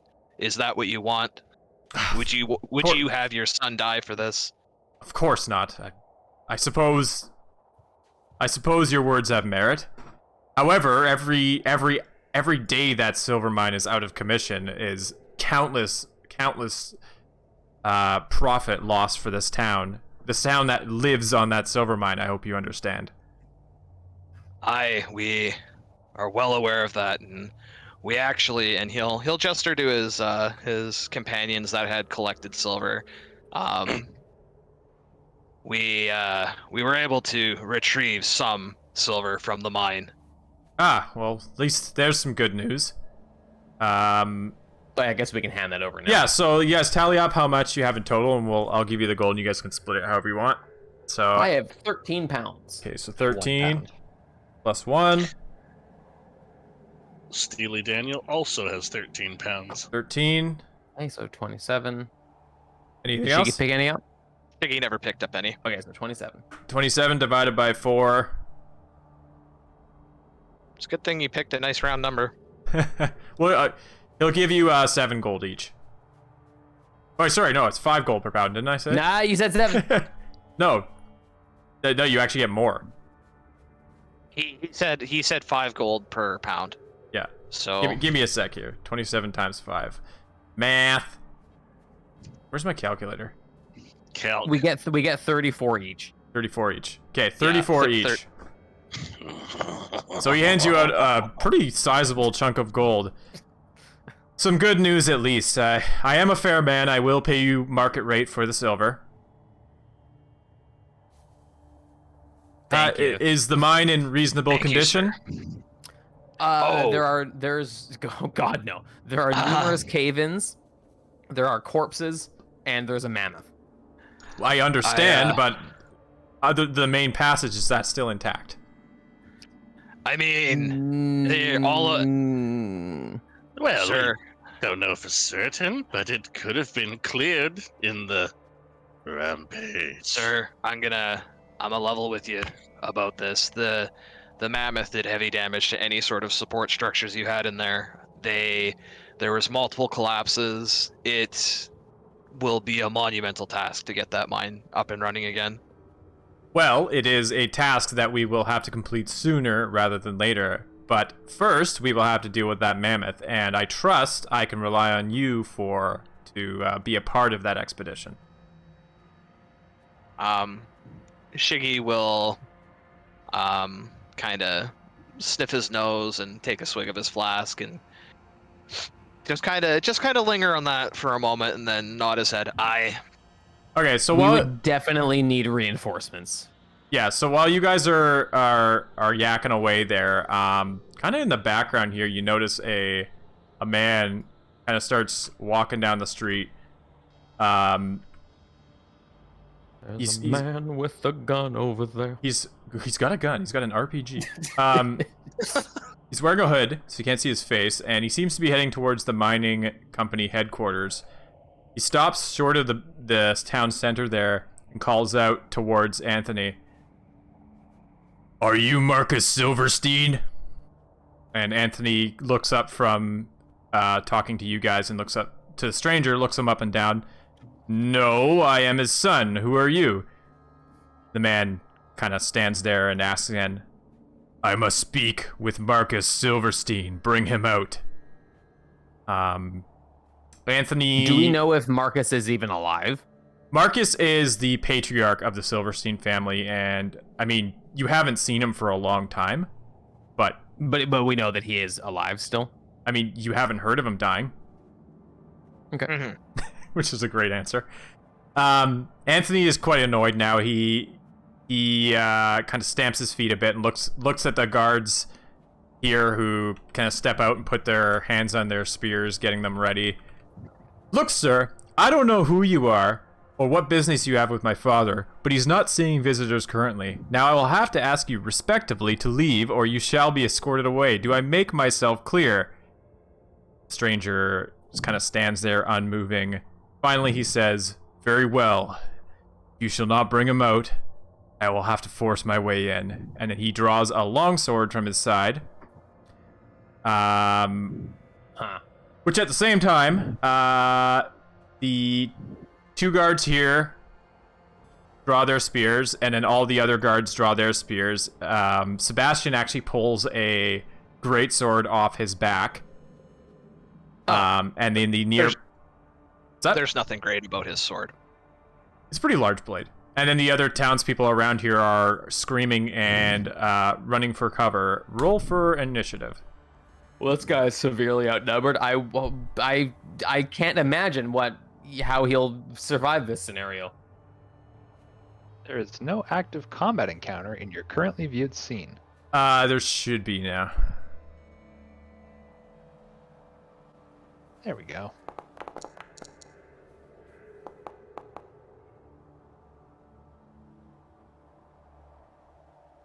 Falcor. What?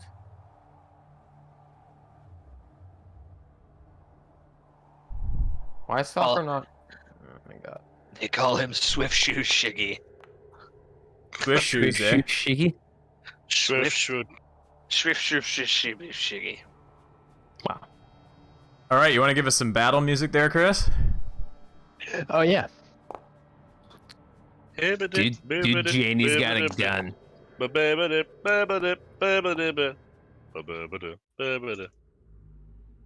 All right. So we'll start with LR.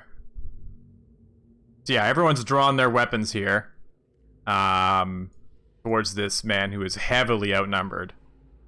And it's a hooded man with a long sword. Nearby, there's a bard on the rooftop just, like, shredding his loot. He's playing music that won't be invented for centuries. Like that Back to the Future scene. Oh, sorry, a little ahead of your time. But your great. Yeah, he's Steve vying it. He's casting Gust on himself. Just straight in his face. Yeah. I love that Steve Vai actually literally has a fan as part of his rig. Okay, check this out. Fighter things. I'm going to Oh yeah, you're a fighter. move to here. 35 feet because I can. Drawing my longbow as I go. I'm then going to fire on this guy with a longbow. Where is it? There it is. You. Oh no. Your arrow flies towards him, and his sword flashes and deflects it away. I'm going to action surge and attack him again. Nani? Daddy. He moved incredibly quickly. Rip. You fire a second one, and Brutal. he actually palm heals this one with his other hand out of the way. He just pushes the arrow out of the air, essentially. Good grief. So then as a bonus action, because I'm a bard, I'm going to grant Shiggy Bardic Inspiration. All right. So I call out to you with words of encouragement, say something really helpful like, you got this, and you have a d6 that you can use. You got this. Hey, you're good. Does that count as just normal inspiration? No, it's a D6. I'll put it in the chat for you maybe here if Yeah. I can figure out how to It's do that. confusing because it's also I'd called like inspiration, but it's not inspiration. Uh, Okay, so Sebastian is going there you to go. kind of, to his credit, gonna kind of form a defensive stance next to Shiggy there, and he readies in action. The guards are gonna start approaching him. Or this one's gonna run forward and stab at him with the spear.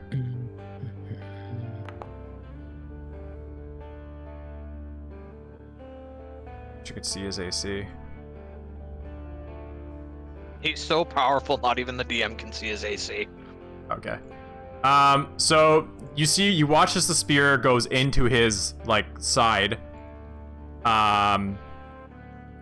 Or sorry, rather, the spear hits him in the side, but kind of like glances off his skin. It was a hit, but it doesn't do any damage.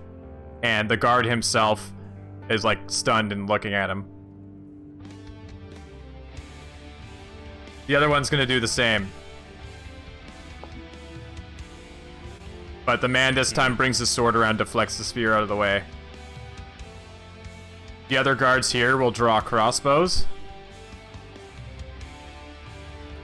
Or, sorry, they don't have crossbows. They draw spears. And they move up to form a protective barrier around Anthony.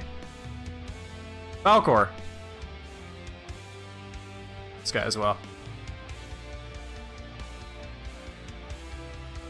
Logan.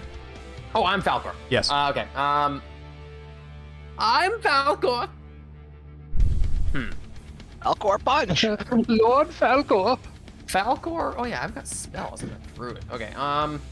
Lord Falcor. He huffed and he puffed and he filed an I- eviction notice. I'm going to use my cantrip Thorn Whip and try to hit the strange man with Thorn Whip. Okay. Yo, I hope that's as cool as it sounds. It's pretty cool.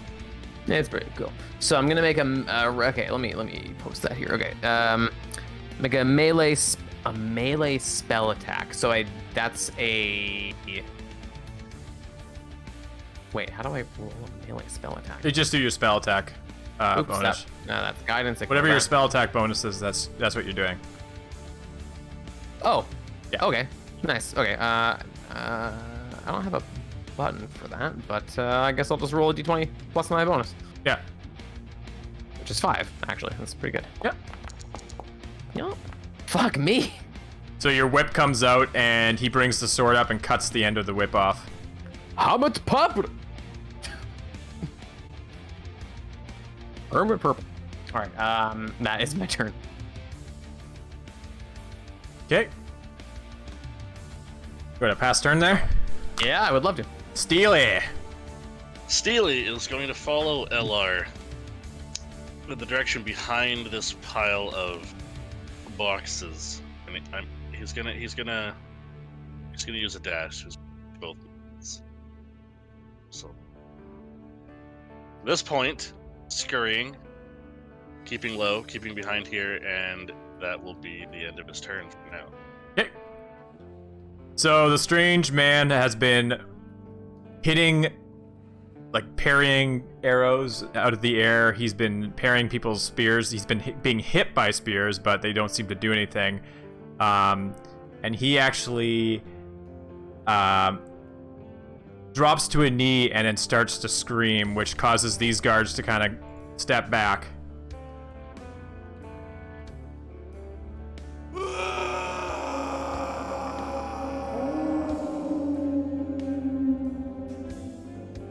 Whoa.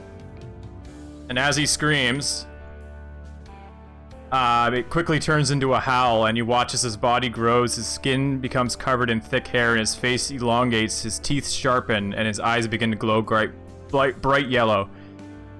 The half-wolf, half-man completes his transformation quickly. He glances at the longsword in his hand, throws it aside. His now razor-sharp claws and teeth will suffice, and he jumps forward.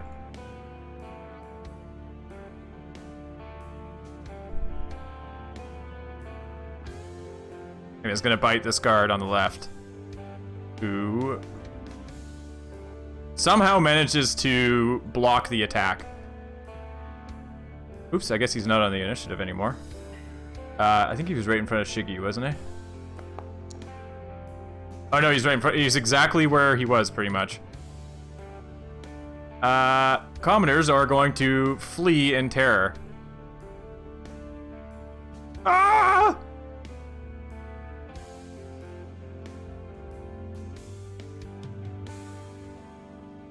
This guy is a wolf. Very clearly a wolf, not a mammoth. He's not a weremammoth. He's not a weremammoth. I think that's a thing too. Shiggy, you are a little put off by this. Understatement of the fucking century. Shiggy, Jason. Yeah, no. Sorry, I'm debating on what I want to do. Fair enough. So,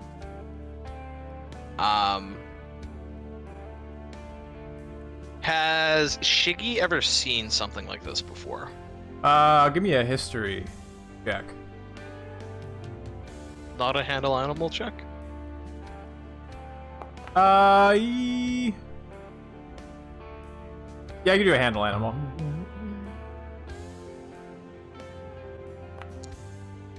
This is no animal. Yeah, so you've heard of lycanthropy before. People who are cursed to change into different, like half human, half animal, or sometimes full animal, and then revert back to a humanoid shape. Though you probably have never seen it before. There's lots of myths and legends. Yeah.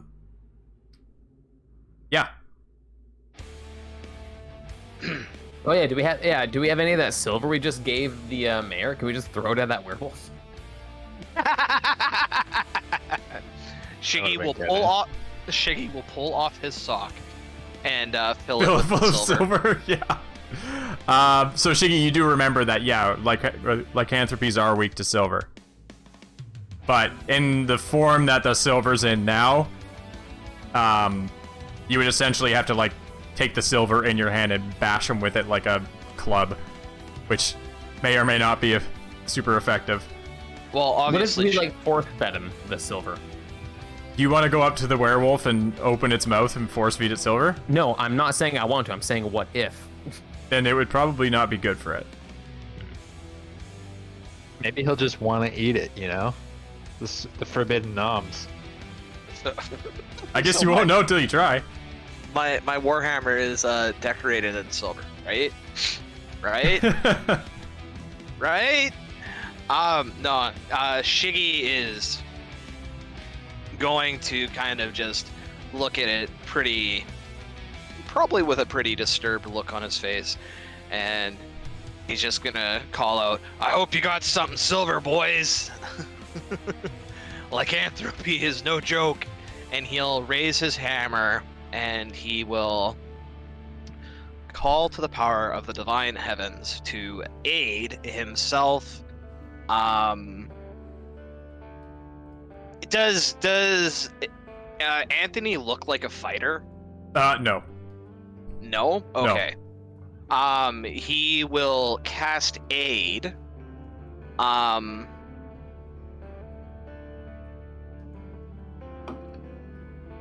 And he will target himself, Falcor, and begrudgingly Sebastian. Okay. So all three of those for the duration of the spell, which is 8 hours, have 5 extra maximum health, and they also get that 5 health. All right, you got that, Falcor? 5 extra. Sorry, it's temporary health? I think it's temp, yeah. It doesn't specify that it's temp health. Oh, Each target's hit point I would just do okay. temp health for now, until we come up with something that also gives temp health, because temp health doesn't stack. Yeah. Or is there a For- spot for plus max? Well, oh no, so- there's a spot for plus max. There is. Yeah, so Yeah. So maybe plus 5. Yeah, so 5 there and then 5 temp, or just 5. I'm gonna put 5 in the plus max, and then I'm gonna change my health to 35. Just be careful with that, 30. because we gotta make sure that. Yeah. I'm just gonna do 5 in the temp and 5 in plus. I would do 5 in the temp and 5 in the max. Yeah, that's probably the best idea. Okay. It should be able to calculate that, I think. Yeah. I'm full health if I do that. Okay. All right. Anything else? I don't think so. I don't think. Or wait, let me.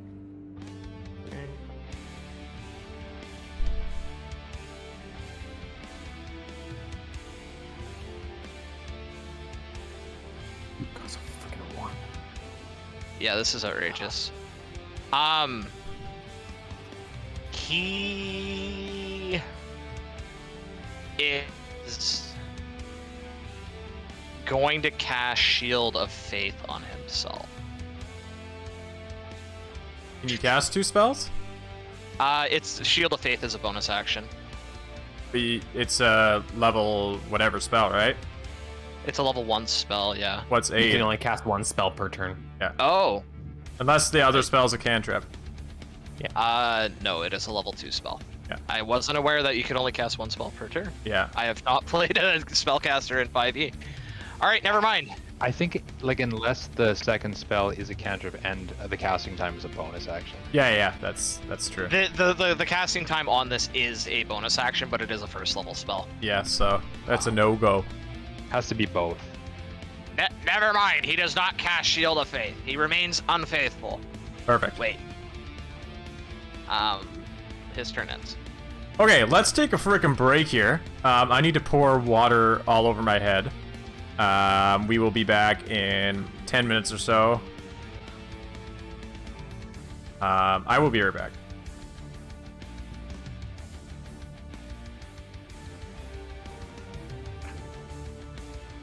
My room is gonna be a fucking zone in Elden Ring, just swamp of sweat. This is disgusting. Oh yeah, where the hell did I send that bot command to? Oh. What bot command? Where did it go? You put it in announcements. Did I? Oh god damn it. Oh god, they've all been in announcements. What? Really? Yeah, a lot of them have. No. The last few have. Oh god damn it. I mean, you could just clear it out.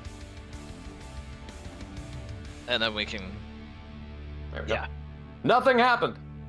Don't know what you're talking about. Did they bind properly? I think they worked still at least. God damn. Sorry everyone. For the second time tonight, fire music guy. Oh, when you said fire music guy, I thought you were saying, oh, that music guy is straight fire. But instead you were saying, no, literally fire him. No, I meant in a like you're fired kind of way. Yeah. Shit, it's just too goddamn hot. I'm gonna be working over on Salt Spring again tomorrow. Hopefully it'll be decent. Gotta get up at like fucking 5. Blech.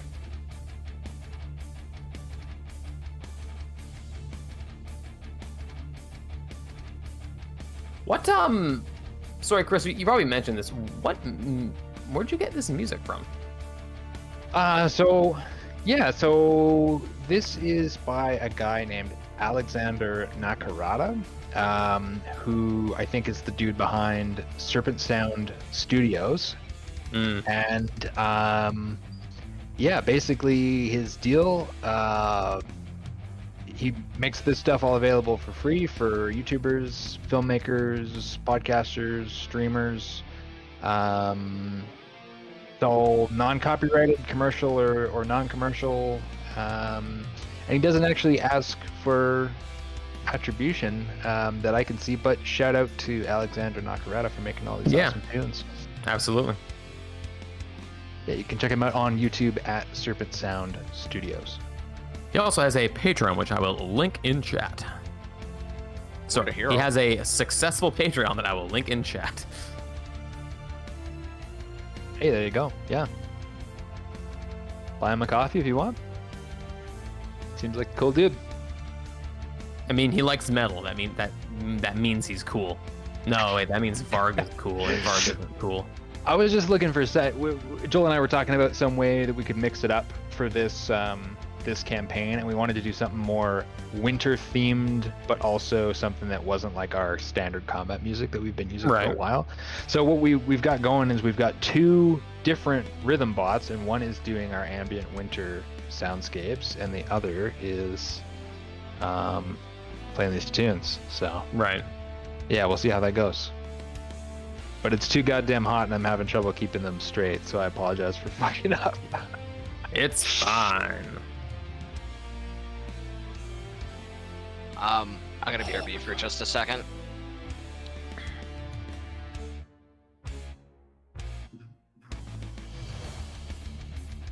All right, I tied a ice pack to my head. Oh, Did you actually? I have like a headband, and then the ice pack is like attached to my head through the headband. Oh, nice. Yeah, I was getting a headache. It was so hot. Yeah, fair enough. I am not used to this kind of thing. Us Canadians aren't built for this kind of heat. No. We're used to our igloos. Yeah. My igloo's melted. And our moose jerky.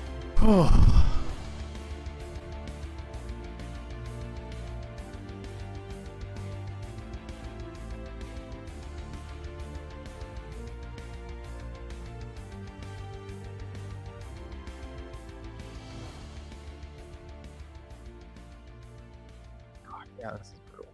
It was actually nice and cool on the job site I was on today. Were you inside? Nice. Yeah, luckily I was inside. I was in a nice, pretty well ventilated house, so nice. it was actually very comfortable. Yeah, I'll be going over there again tomorrow I go there too. to do that trade you hate.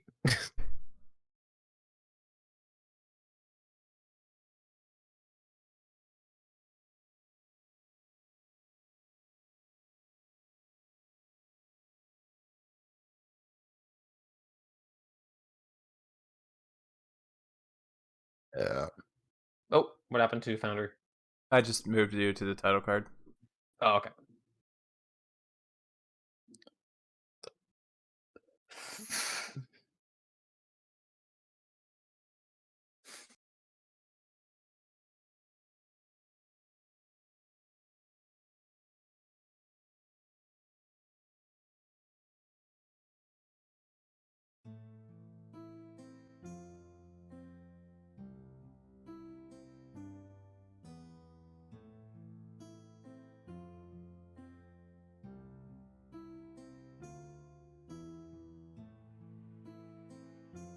What are we at? 3 minutes?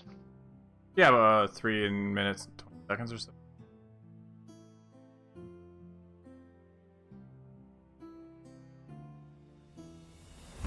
And the radar, what's going on, man? Hey!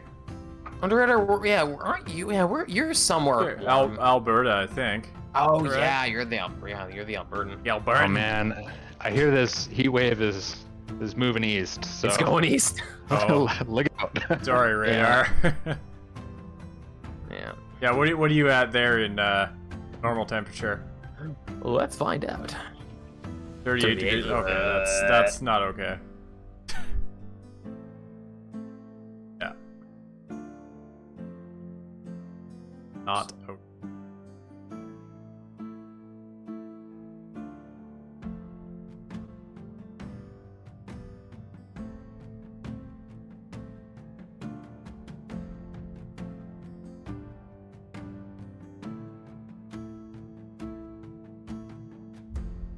Oh.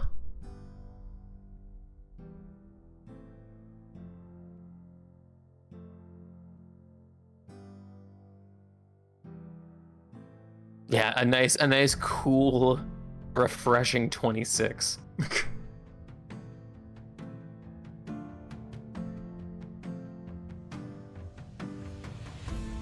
Oh man, yeah.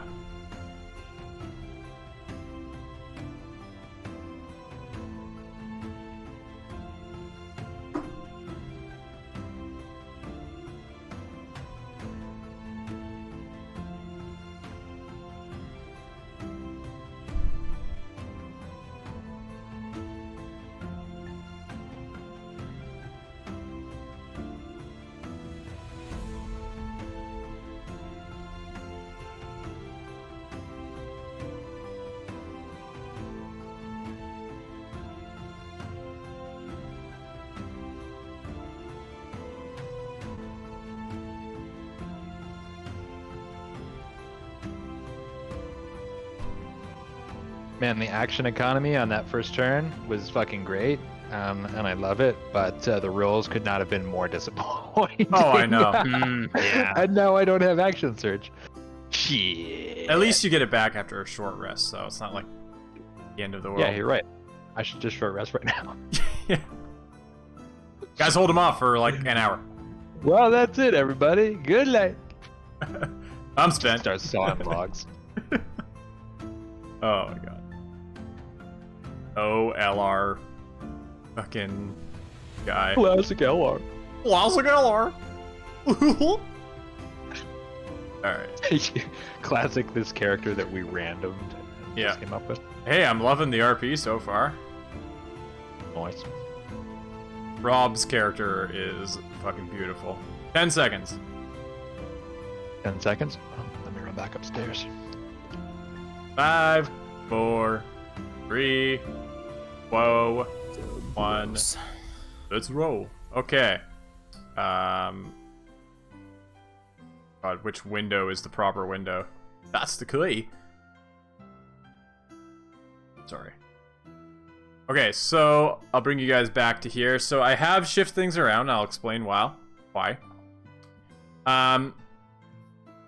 So a couple things have happened here. The combat has continued on essentially. It's been going for about 5 minutes now. Because you guys can't actually hurt this guy, you've actually cast spells at him.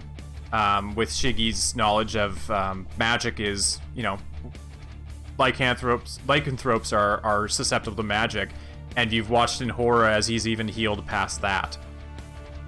But the magic does do damage to him. That you have noticed. However, he does seem to heal past it. So, 5 minutes of you fighting him.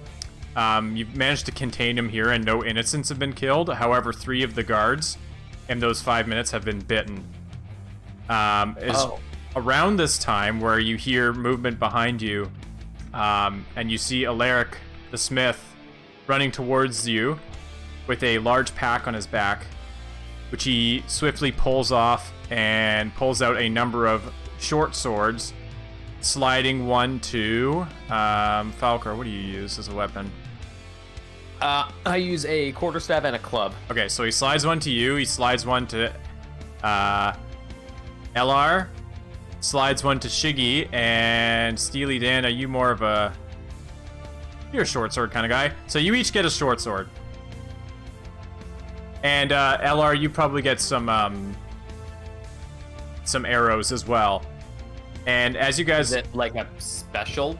you look down at the swords and the arrows, and you see the familiar glint of silver on them. And as he slides them towards you, he says, "They're the only thing that can kill it. Use these." What was his name again? Alaric. As the sword skitters across, he slid it on the ground. He Towards slid us, it or- like yeah, for you, he like slid it across the ground and like passed by the werewolf and like landed beside you essentially. All right, as Shiggy, hunches down to, or crouches down to pick up the sword, he just, aha, Alaric, you beautiful bastard! And he'll pick up the sword. All right, so Do you have an and item inventory? I do actually. And does the sword come in hammer? It does not yet. So if you go to items in Silverstein Storage, you see everything. Ignore the greatsword for now. What do you mean, take the great sword? I like this idea. Alaric pulls a silvered greatsword off his back and wields it. What a pussy, give me the great sword. Okay, so the creature growls upon seeing all the weapons fly towards. Oh, Jin! Holy smokes, man! Thanks. Goddamn. Goddamn! Jeez. So LR, it is your turn. You now have access to a silvered short sword as well as silvered arrows if you want to use your bow.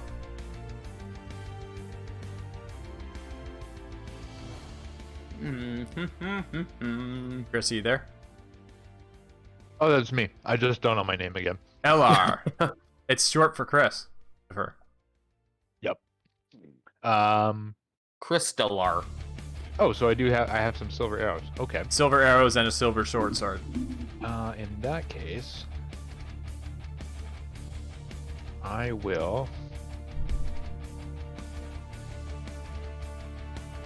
quickly knock a silver arrow and let loose one of those. Okay. Oh boy. Good grief. That hits. Really? That strikes the werewolf in the side, and he howls in pain. Roll your damage. Hell yeah. What have I got here? Okay.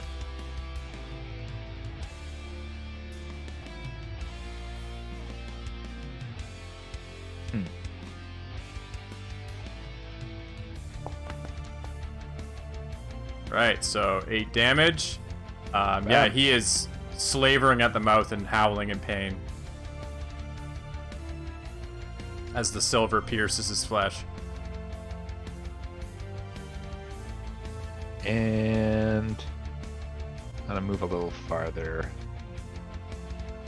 back to here.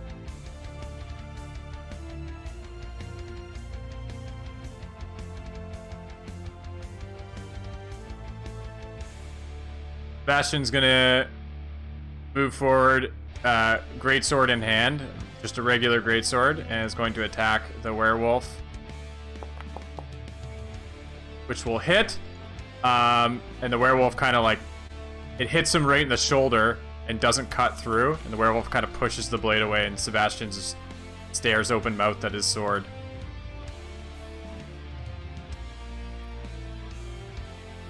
The guards will do the same. They'll charge in with their spears, stab, and then back up as they notice that their spears just do nothing. Falcor. That's my name. Falcor. Falcor. I don't really want to get near this guy, but I guess I'm going to. Falcor will step in with his newly acquired silver short sword. Unfamiliar with the bladed weapon, he's usually used to using, his natural weapons when he's wild shaped, or, blunt weapons. This is actually the first time he's held a blade, so we'll see how this goes. It is a finesse. It is a finesse weapon, so you can. It's a simple weapon. Okay. Yeah, you can use it. And sorry, finesse means. You can either use strength or dex for the damage. Oh, and okay. attack. Perfect. Actually, I don't think you can use one of these, but that's okay. All right. Who knows? See. I don't know what this is gonna use I can never remember the difference between versatile and finesse. Versatile allows you to two-hand it. Well, with a 3, it won't matter. Yeah, so God. you should have proficiency with that too. Oh no, you won't. It won't. No, I won't. It won't matter though. It's fine. So you attempt to bring the silver sword down, but he actually brings his claws up and pushes the blade out of the way. That's a shame. And I now don't want to burn a wild shape on this guy. And now you're staring at a very angry werewolf. Yeah, that was not a great idea. Steely! Steely, what do you use? Oh, I guess you can get some silver arrows as well if you use a short bow. He has a bow, but Okay. I was gonna throw him into the mix. Sure, yeah, you can do whatever you want. You have arrows and the short sword. Is Mr. the Wolf currently facing Falcor? He is. Okay. 25 feet. Is it possible for him to clamber over all of this to get to there? Yeah, give me a acrobatics check, just for fun. Rolling's fun. Rolling is fun. Acrobatics. Normal. Yeah, you like combat vault over everything and like maybe like run along this barrel really cool like. Probably more like a lot of falling onto all fours and scrambling Yeah. in this direction as Oh, he yeah. drags the sword behind him. And then plunges it. Okay, I'm already forgetting completely how sly function. Do I get sneak attack like this? So yeah, you get sneak attack because there's an ally within 5 feet, and also Yep. you get advantage because I'm okay with it. you're flanking. Just an Wait, ally in 5 Who are feet. you attacking? Attacking the werewolf. I think you and I are desynced, Shiggy. It's possible. I'm looking at Steely right here. Yeah, Chasm but eye. I'm seeing the werewolf over here. Werewolf is right here for me. Yeah, Shiggy's got it right. That's where the werewolf was at one point. Okay, you might have to refresh. Here, I'll try reactivating the scene. How's that? Huh. Weirdly the same. Oh. Nope, now it's good. Yeah, so I actually have to move the token around. Steely, that hits. You're using the wolf's distraction with Falcor, you managed to plunge your blade into its kidney area. Roll your damage. Roll damage, and then I'm going to Sneak attack. sneak attack.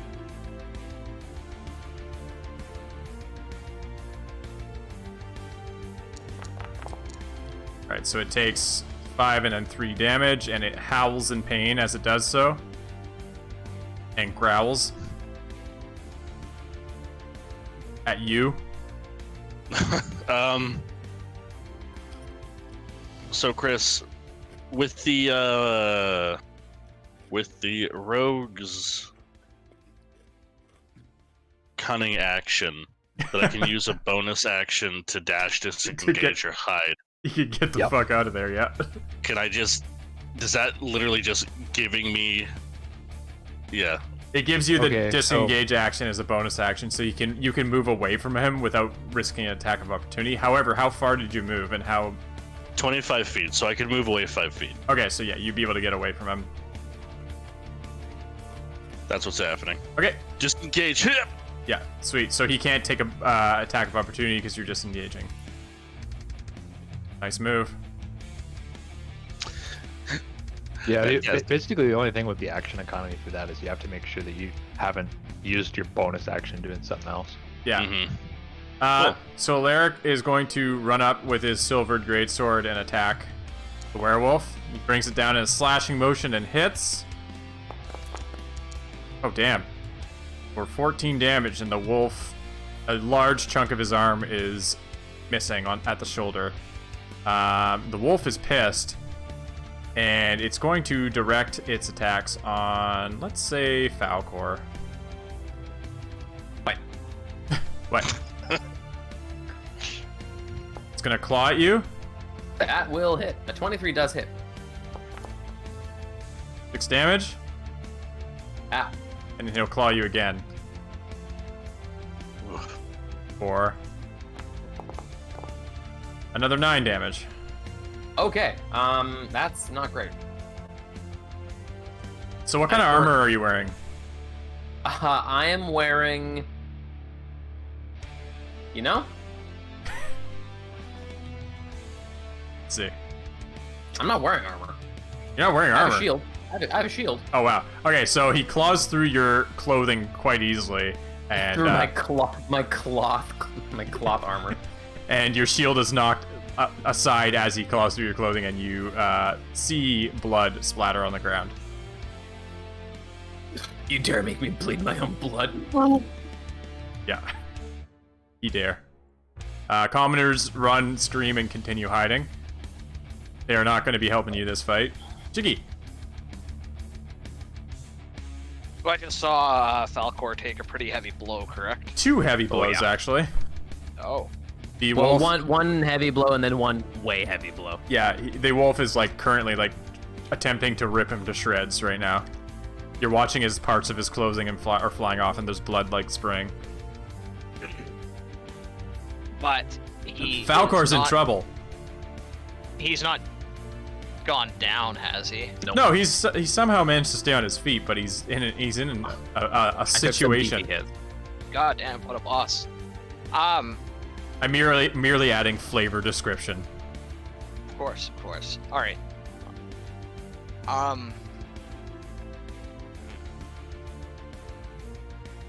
Like a blood one. Oh, here we go. Thank you. That's wonderful. I didn't see it because my character sheet was up. Makes me feel really good about myself. Can you run that back? Just have this open all the time. What, your blood splatter effects? Yeah.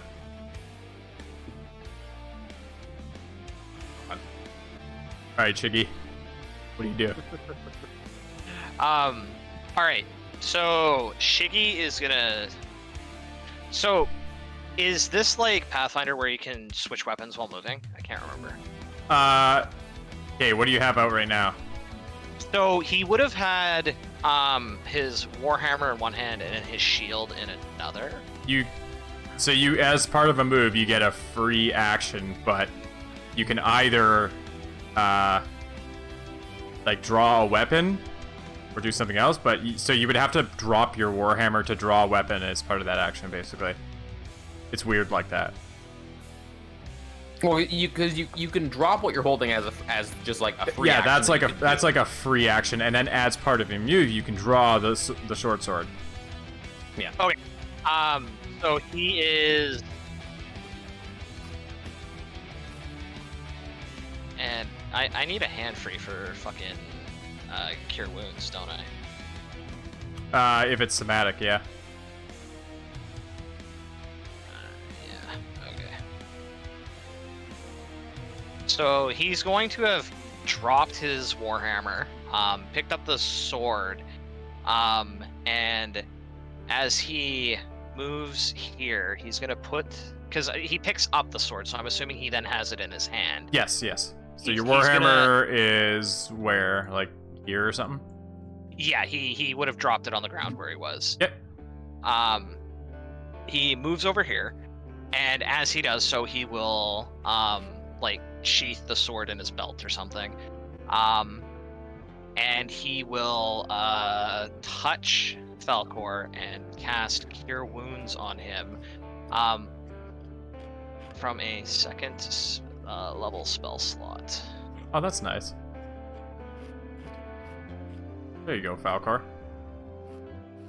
All right. Maybe I'll survive this. We'll see. Not with rolling like that. Please. I'm back below. Are you? Yeah, I was well because that ate up my temporary hit points, and then Right, yeah. Oh, yeah, okay. I think you gave him those. Sweet. Yeah. Okay, so Shiggy, your power goes through your hands, and Falcor's wounds close. His clothes, however, are still ripped. This is my Yeah. good shirt.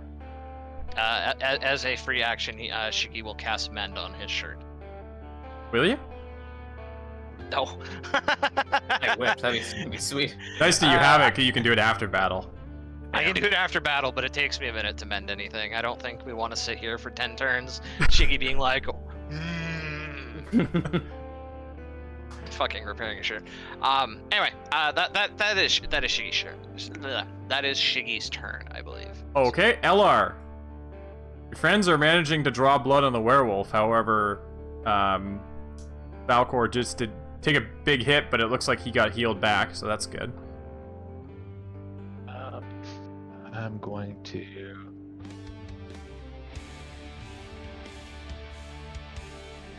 try to fire another silvery arrow through here past this guy's ear. Yep. It's a bastard.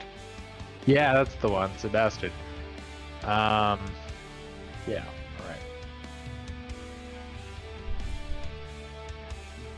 Why can I never find my longbow? There it is. So does this guy get partial cover for being behind Sebastian? It doesn't matter. Never mind. Okay, that hits. Arrows. He can if you want to rule it that way.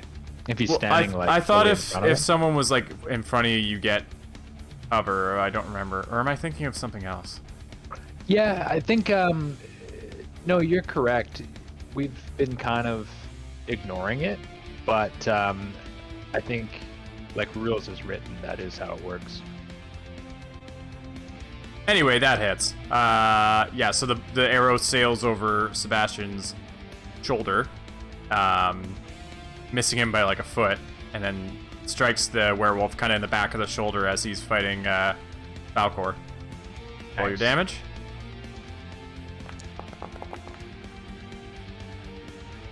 It's a 6. 6.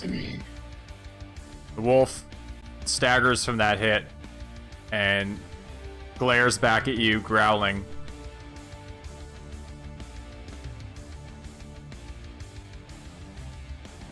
Can I do anything else? Shiggy, did you already spend your Bardic Inspiration die? No.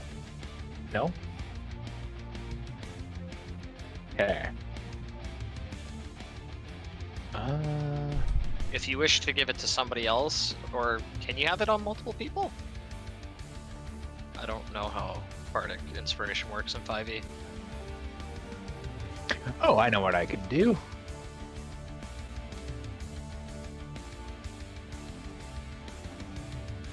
No, wait, I can't do that. Because that is one action. Okay. I will give Falcor this time. You have Bardic Inspiration. Wonderful. Hey, Falcor, you Bardic Inspiration. Logan, I have whatever. What is it called? Bardic Inspiration. Sebastian continues to attack with his greatsword, not knowing what else to do. But the wolf is kind of dodging left and right, and this greatsword strikes the cobblestones, sending chips of stone flying everywhere.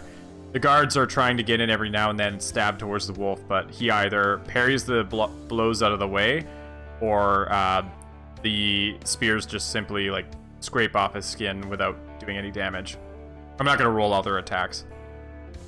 Falcor, you feel a little bit better than you did before. I feel slightly better than I did before. I am going to take another swing. Actually, I'm gonna actually move, and then I'm gonna take another swing at this guy. Good idea. Okay, you got advantage with that? Yes.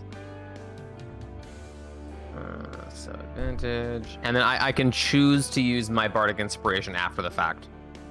Okay. But I won't need You to. will not need to for that attack. 19 hits. Come on. Okay. So you Seriously? sidestep using the ooh, we got a wild magic on the table here. Nice. You sidestep using the werewolf's temporary distraction with getting struck by that arrow. and you manage to slash him minorly, but you know it's damage across the back of the shoulder, which causes a little bit of bleeding. The wolf is kind of pinned between you and Shiggy, and is like growling back between you two, trying to figure out who to attack next. Falcor is just satisfied that he managed to touch the guy. It's a positive guy. Steely! Falcor's got a good attitude about most things. Steely will sidestep in this direction, dragging the silver sword behind him before lashing forward, and Is it too heavy for him? Is that what's going on here? he's got limp wrists. Oh. Bastard. What is Steely? Oh, he's a human. Okay. Surprisingly, He acts a very inhuman. he's a hollow. Undead. No. He's just gonna let out a guttural scream before he starts swinging his sword wildly. Oh god. The torch. The torch attack. Yeah. Alright, Steely, roll your attack. He's rolling it. There we go. Alright, so using all the distractions that are happening, you manage to sneak another blow on the werewolf. Roll your damage. Oh, damn. Wait, how come that didn't appear on there?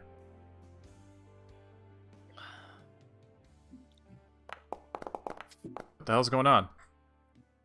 What's up? Oh, your first damage dice didn't appear on the chat, but it was a 6, right? Oh, you're right. Yeah, it was. That's what I saw. Yeah, that's what I saw too. Okay, so Yeah, it says above the sneak attack that he did 9 damage with the just swinging the sword. oh, it was Oh, yeah, okay. look at Sorry. Yeah, if Oh, you click on it, I clicked it. it was a 6. Okay, If you so click on it, it'll show you what the roll is. 6 plus 3. 6 plus 3, so 9 damage, and then another 5. Fucking rogues are beasts at this level. What the hell's Rogues are happening? Rogues disgusting. are Yeah. busted, man. Rogues are fucked. So Steely, you managed to sneak a pretty good blow in. You jab that blade right into his other kidney, and then pull it out and see a gush of blood. And the wolf is very unsteady right now. He will again disengage and move back this Okay. far.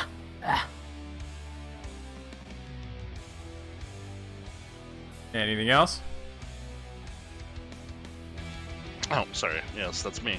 I do this. You do the thing. I do the thing. So Will Alaric, wild magic trigger if an NPC casts a spell? any spell that's cast. So Alaric is gonna bring his sword down, seeing the opening. Yeah, that'll do it. And cuts the wolf's left arm completely off. At which point the wolf drops to the ground and screams, "Ice Heart!" and then dies. Do the thing where you put the skull all over there.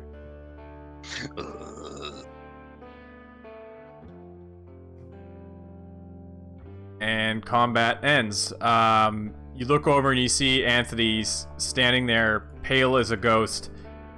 Sebastian, however, to his credit, jumps to action and calls out for the townsfolk to send a healer for the injured men who are lying on the ground, currently bleeding. Call an ambulance, but not for him.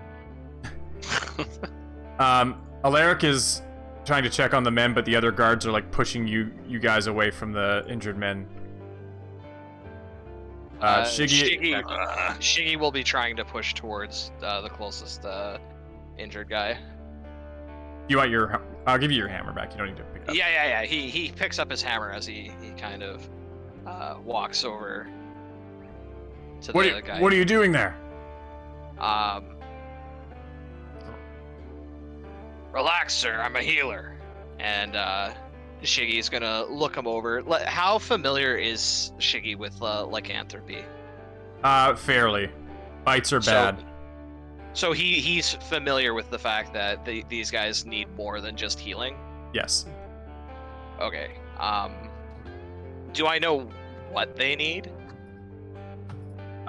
You know that lycanthropy is a curse. So likely a remove curse spell. Okay. To shaky. Perhaps sensing that. Oh, sorry. Go ahead. No, you do. Just sensing that there's not much that he can do to help at this point, LR will cast Mending on Falcor's torn garments. All right, Radar, you want to roll me a D100? Oh shit! No. Chris, you son of a bitch. Falcor, your shirt is mended. Good, but at what cost? God damn it! We'll soon find out. Come on, soft teeth. Get it now. All right, Radar, I'll give you something Did you good. just say soft teeth? Yeah. Is that a thing? Yeah. Could be. Gross. I haven't made my custom wild magic list yet. Is Radar here?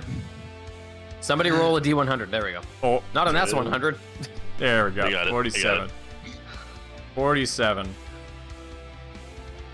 Give it to me straight now. Your teeth are soft. All right. So, we could turn off the battle music, Oh yeah, right. or can we? Ah. Where's monsters? What? Wait, what? So a unicorn, Fucking what?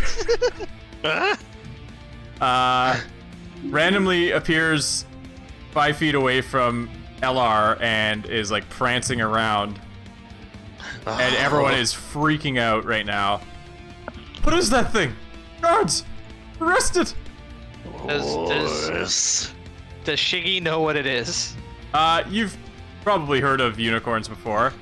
This thing is just running around. It's terrified.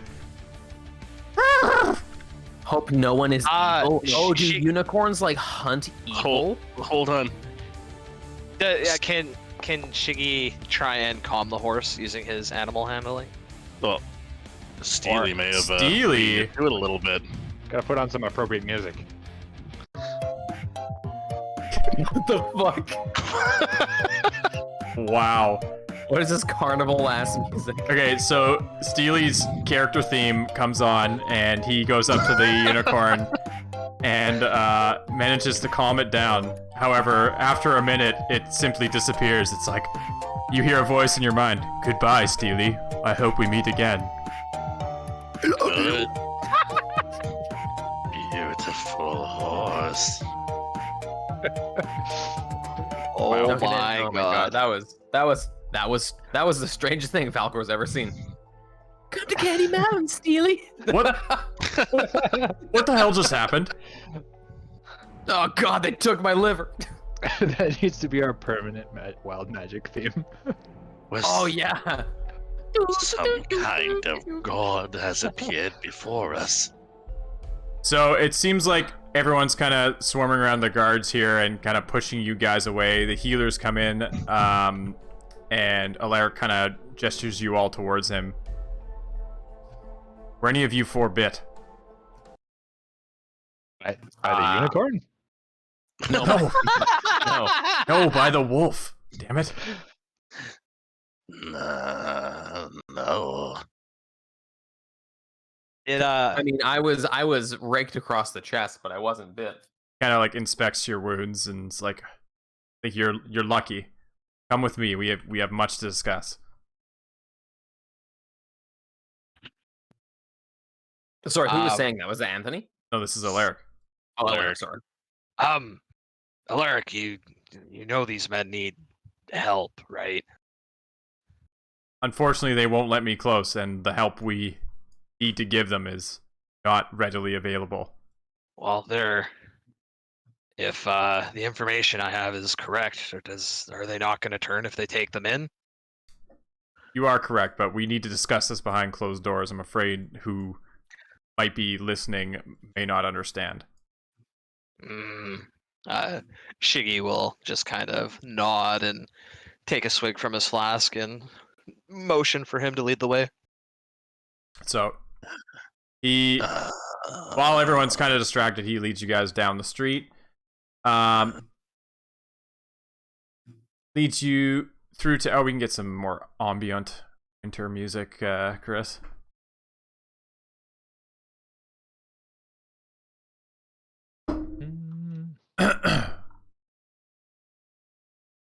Mark off that wild magic is done. That was a good wild magic. That was a good wild magic. That's what wild magic needs to be about. That's what it needs to be about. That's what I was waiting for. Or the Modron. I can't wait till we get that again. What? Oh, you'll see. Hopefully.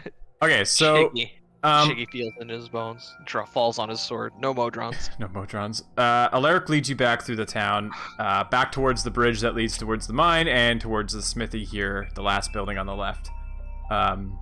Everywhere you can see terrified townsfolk poking their heads out of their homes. You can hear them asking each other what's going on. Some of the survivors of the attack whisper the name Iceheart. Alaric leads you to his smithy and holds the door open for you.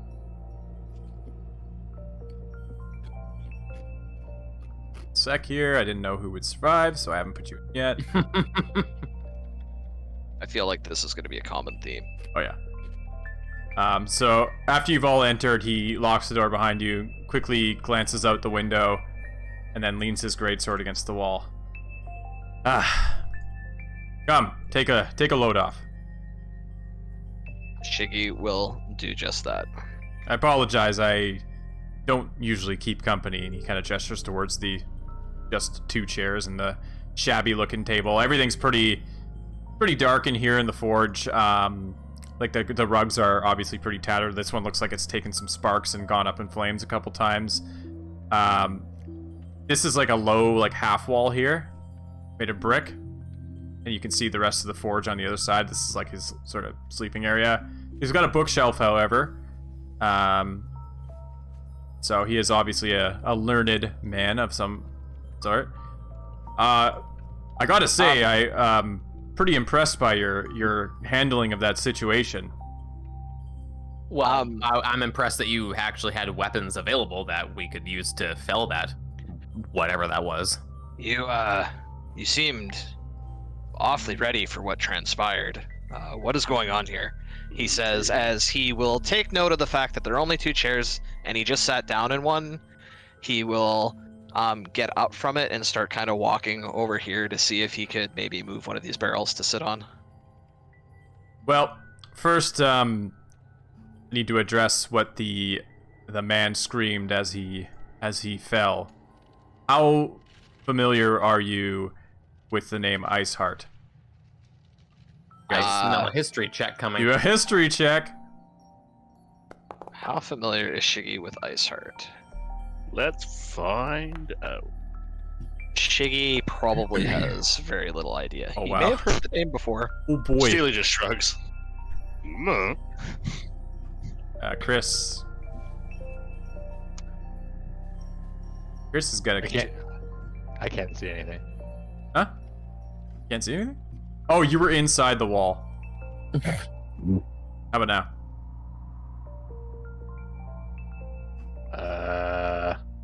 Uh-oh. Should I You should be able to refresh? see. Oh, it's loading. You should maybe refresh. I got you. Well, hold on. That How just sounds like... How about now? Just got a gray screen. A gray screen.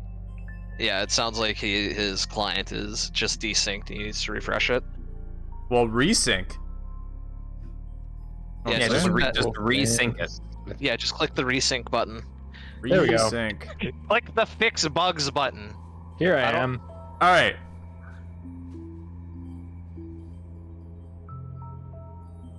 Stream sees map. Yeah. It's wait, what? Stream sees map. Yeah, it was just a problem on my end. Oh Okay, yeah, no, yeah. we're good now. Okay. Yes. Give me that history check. LR. All right. History. Okay. Well, one of you, Falcor, barely made the DC.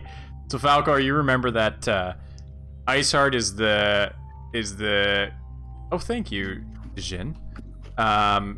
Iceheart is the cursed name of a man who lived in Chillwater many years ago. It is said he died violently in defense of the town and cursed them in spite. You've heard the rumors that Alaric may have been related to the man, which is why he's a loner. So Falcor, you know that. Okay. I was really expecting you to say that it's a she and they dated a dragon, but anyway. That'd be great. Yeah. So as Alaric says the name Iceheart, God, what's my name? Falcor. Falcor. What's my name again? Falcor gazes upwards and recalls in his memory. Ah, yes, Iceheart. I've heard tale of him, and he recounts that same thing to his companion, so they're on the same page. Okay, so I am ashamed to admit that the rumors are true. I am the grandson of Ulfric Wolfbane, now known as Iceheart. And he walks to his forge, where a large iron cauldron sits, grabs 6 bowls, and fills them with the contents of the cauldron, then brings them to the table. As he places the bowls down, you see a stew with chunks of fish, potatoes, and some other winter roots inside. It smells hearty and delicious. Please, eat. You must be starving. I will... Am I able to move a barrel from this pile over to sit on? Yep. Okay, so Shiggy will not just move one, but he'll go back and he'll move a second one. Alright, so Alaric kind of nods at you as you do it. Like good thinking. So you guys are able to crowd around the table. You got a hearty stew. Alaric gestures you to sit. I will tell you the tale that has been passed down in my family for years.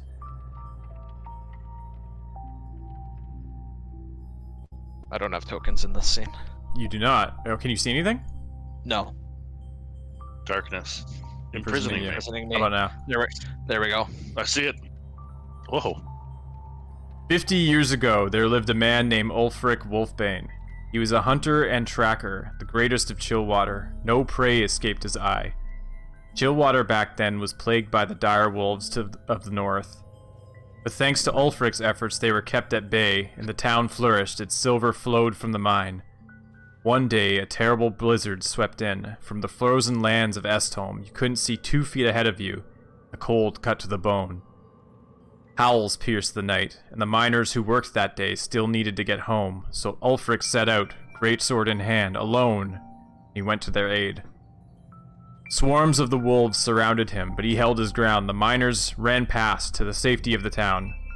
The wolves attacked, and after a grand battle he fell eventually, nearly torn apart by his foes, the last he killed with his bare hands. He was terribly wounded, his face ripped half off, his limbs in tatters. He reached out to the only witness to his plight, the foreman of the miners, Marcus Silverstein. Marcus, gripped with fear, did not help the wounded man, and instead left him to die alone in the cold. Ulfric's only son, Yanni Wolfbane, my father, learned of his fate the next morning, and went to retrieve his body, which was nowhere to be found. No ceremony was given for the man who sacrificed so much for the town, and only his son Yanni was able to hold him a funeral with no body. Over time, Ulfric's true deeds were lost to legend, and people began to tell a new tale, the Curse of Iceheart. They speak of the vengeful spirit of Ulfric, who takes the name of Iceheart and will rise one day to exact his revenge on the town which left him to die alone.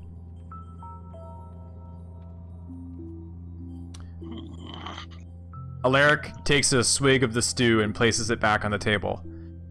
My father, Yanni, was killed by beasts when I was young, while he was hunting. My mother died giving birth to me. So I was raised in the town orphanage until I was old enough to work as a smith. Now I'm the last Wolfbane left, and the Silversteins continue to stain my family's memory with these new tales, saying Ulfric's deeds were exaggerated, that he died fighting mere wild dogs, not the fabled direwolves. To what end would they tell such horrible lies? Possibly to maybe paint Marcus in a friendlier light. As the original tale, he abandoned my grandfather to his death when he could have possibly saved him, or at least let him die in dignity, not out in the cold. Seem like a coward, I guess. Yes. Forgive me, though. I'm rambling. I've not spoken at length with another person for a long time. Now, the reason that I brought you here was not just to tell you stories of my family. You asked how I knew about how to bring silver and why I was so prepared. These past few days I've been having nightmares. In each one, the curse of Iceheart comes to fruition. Iceheart leads an army of wolves and other beasts against Chillwater and exacts his revenge, except he does not just settle for the death of Marcus Silverstein and his family. He makes the streets flow red with blood.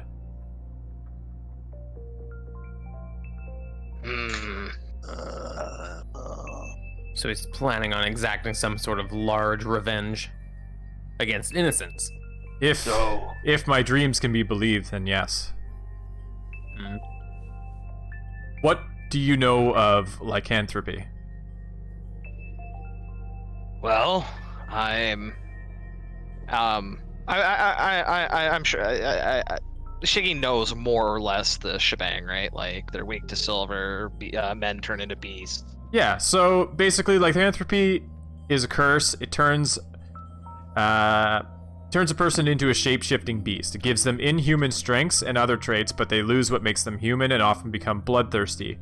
There are lycanthropes of many animals, however, they all share one thing in common. Once a month, when the moon is full, the beast inside rages. Some are unaware of the affliction, and they wake up the next day with ripped and blood-stained clothing and no recollection of what they've done. And rarer still are those who actually have mastered their curse and can change at will. So Shiggy, you can, basically relay all that information. Shiggy, says that. Now, was there a full moon out tonight? There was not. Okay. Which is strange.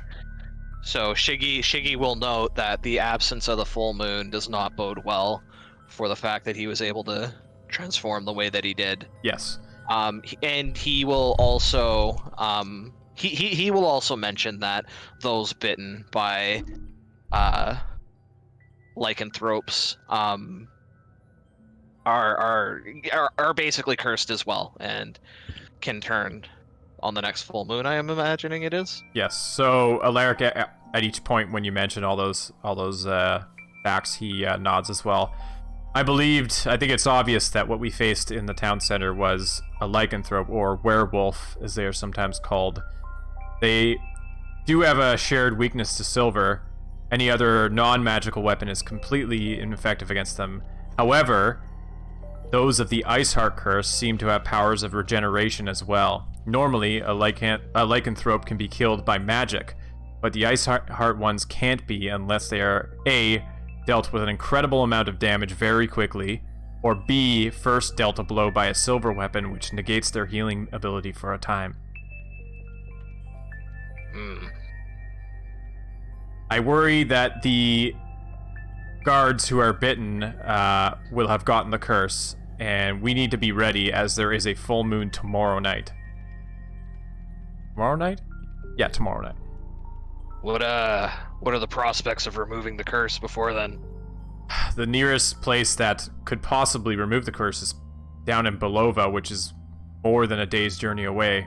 3 or 4 days journey.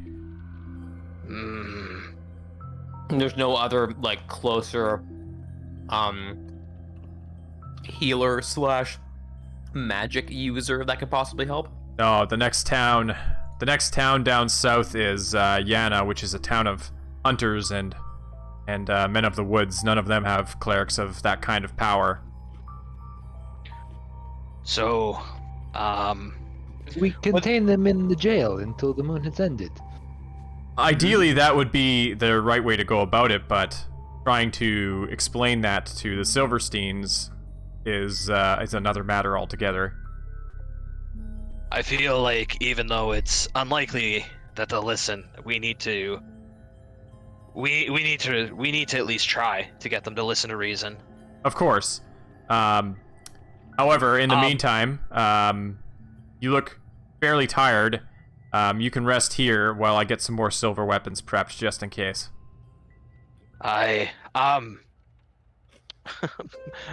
Before we all instantly pass out. Yep. You wouldn't know anything about, maybe a mammoth attacking the mines or anything like that, would you? A mammoth attacking the mines? I had wondered why you were coming from that direction. You say there's a mammoth in there? Aye, sir. We were tasked with investigating a disaster that happened at the mines, and as we investigated the just destroyed mine with several cave-ins, we found the remains of 3 unfortunate miners that didn't make it out. Some of them showing signs that they were killed by a horrible beast, and sure enough, a mammoth came charging through one of the cave-ins and chased us Yes. out of it. And naturally, we're worried that come the full moon, they will turn into mammoths.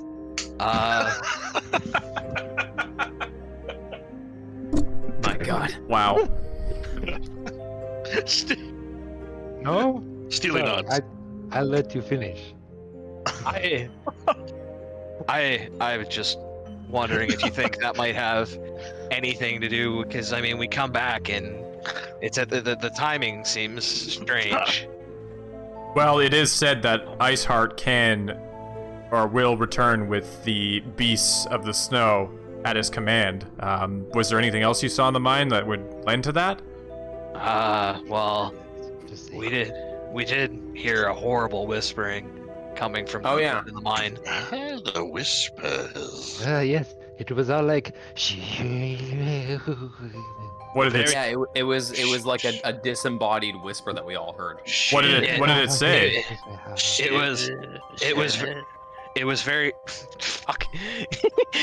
Shiggy looks around at his fucking companions making dumbass sounds, and he's just like a little annoyed, waits for them to finish, and then says, "It definitely seemed like it was trying to communicate in some way, but it was not any language that is recognizable to me." Interesting. Well, I mean that you are right. The timing is strange. And like I said, the curse does mention that he will return with the beasts of the snow. That is alarming. Actually, just because I don't trust our IRL senses, if we reflect on what we heard, do any of us recognize it as speech, or can we make out? Do you think we could make out what it Oh yeah. was saying? History from 20 minutes ago. Yes. What kind of check would that be? Some sort of like speech thing. That would be history. History, sure. That would be history. It would be some sort of an int skill. So History.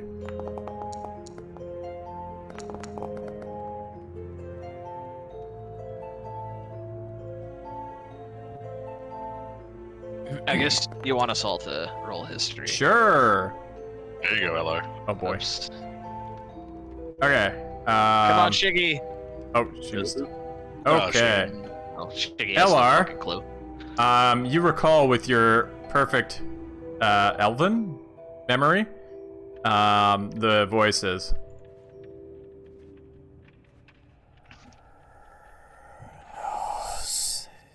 Which sounds like dishonor but backwards. Oh. interesting. Which sounds like betrayal but backwards, apparently. Apparently.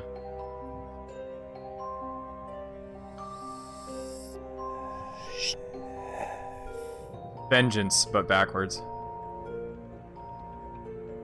Did you record those and then reverse them? Yeah. That's me. Hashtag production value. I love it. Hmm. So I mean, those keywords. I guess Falcor doesn't clue into that. No, Somebody else LR is the one who Yeah. kind of replays them in his mind. I heard words of betrayal and vengeance from beyond the grave. Well, I mean that The grave. That lines up. that certainly lines up. What's wrong with those two, Shiggy? I don't rightly know. A lot of things. I'll be honest. In a town this small, people your age are a little slim picking. Yeah. Well, let me tell you my family story. Wow. So, all of that lines up to the curse for sure. It would also explain why a mammoth would want to stay in the mine. Yes, well, mammoths are normally ranging the plains of Estholm way up north. I've never heard of one going inside of a mine, maybe inside a cave to shelter from a blizzard, but a mine down in Devere is unheard of. So, It seemed quite content on keeping the barrier. yes. Well, Here. the other consideration we have to make is the kind of mine it is. It's a silver mine, right? The only weakness to Iceart and his kin. You're They mean to keep us out, so we cannot keep them away. Correct. I think you're making a lot of sense that is a little on the scary side, I'm not gonna lie. Luckily, we managed to get some, and I have some here, of course, that I've kept over the years. Hopefully, you managed to get some from the mine, and Unfortunately, we surrendered it to the Silversteins, but we were able to grab, what was it, 27 pounds? something like that. Yeah. 27 pounds of silver from the mine before the mammoth chased us out. Huh. Yeah, so the mayor has the silver now. Well, unfortunately, we don't have that here. I do have a little, but not enough to arm as many people as I'd like to protect ourselves. But it's enough to get started. As I said, you can rest here while I get to work, at least making some more weapons to rearm ourselves and be prepared for, in case we cannot convince the Silversteins to lock their afflicted guardsmen up. We should also go ahead. Regarding the silver, so you say you only have a little bit of silver. Yes. Are you not? Do you not have access to that silver that the mayor now has? Because I mean, He kind of got like that. looks a little bit kind of like sheepish is the word, a little slightly embarrassed. Well, to tell you the truth, I shouldn't have access to the silver I have now. I didn't exactly acquire it through legal means. I don't quite make enough to afford bars of silver. I make enough basically to live, and that's all I'm content with. But what with my dreams of late, I knew I had to prepare something, and I'm glad I did. Me too. Well, even if it does come to light, your means of procuring it, surely the Silversteins will understand that. I wouldn't put it past them. I'm hoping that they didn't notice, and that their own short-sightedness works against them. Shiggy will just kind of like do the whole like. He's got like a just displeased, but kind of nods. Takes a swig of his flask.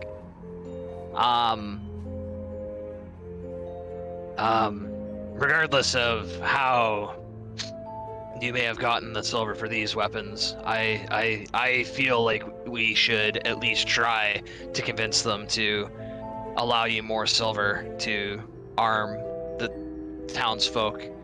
Surely they're not so ignorant as to understand that the weapons used in front of their very eyes were effective against the beasts. I should hope so. I would. Yes, it's going to be tough to convince them. They are not. They have eyes only for profit, and the way they see it is that's their silver. However, in the meantime, I'm going to prepare as much as I can, and I suggest you all get rest. You've been through quite a battle, and obviously the caves. Do we have a place that we stay? Falcor, you are inspired. He's offered his forge here. Oh, excellent. But we do live in this town, right? You I do. was gonna say we live here. Like, Yeah, but he's making you weapons right now. I don't know. Oh yeah, no, we'll sleep over. That's fun. We'll do that. That's yeah, fine. yeah. We'll sleep here so we can hear. You're not necessarily sleeping. You're just hanging out for about a while.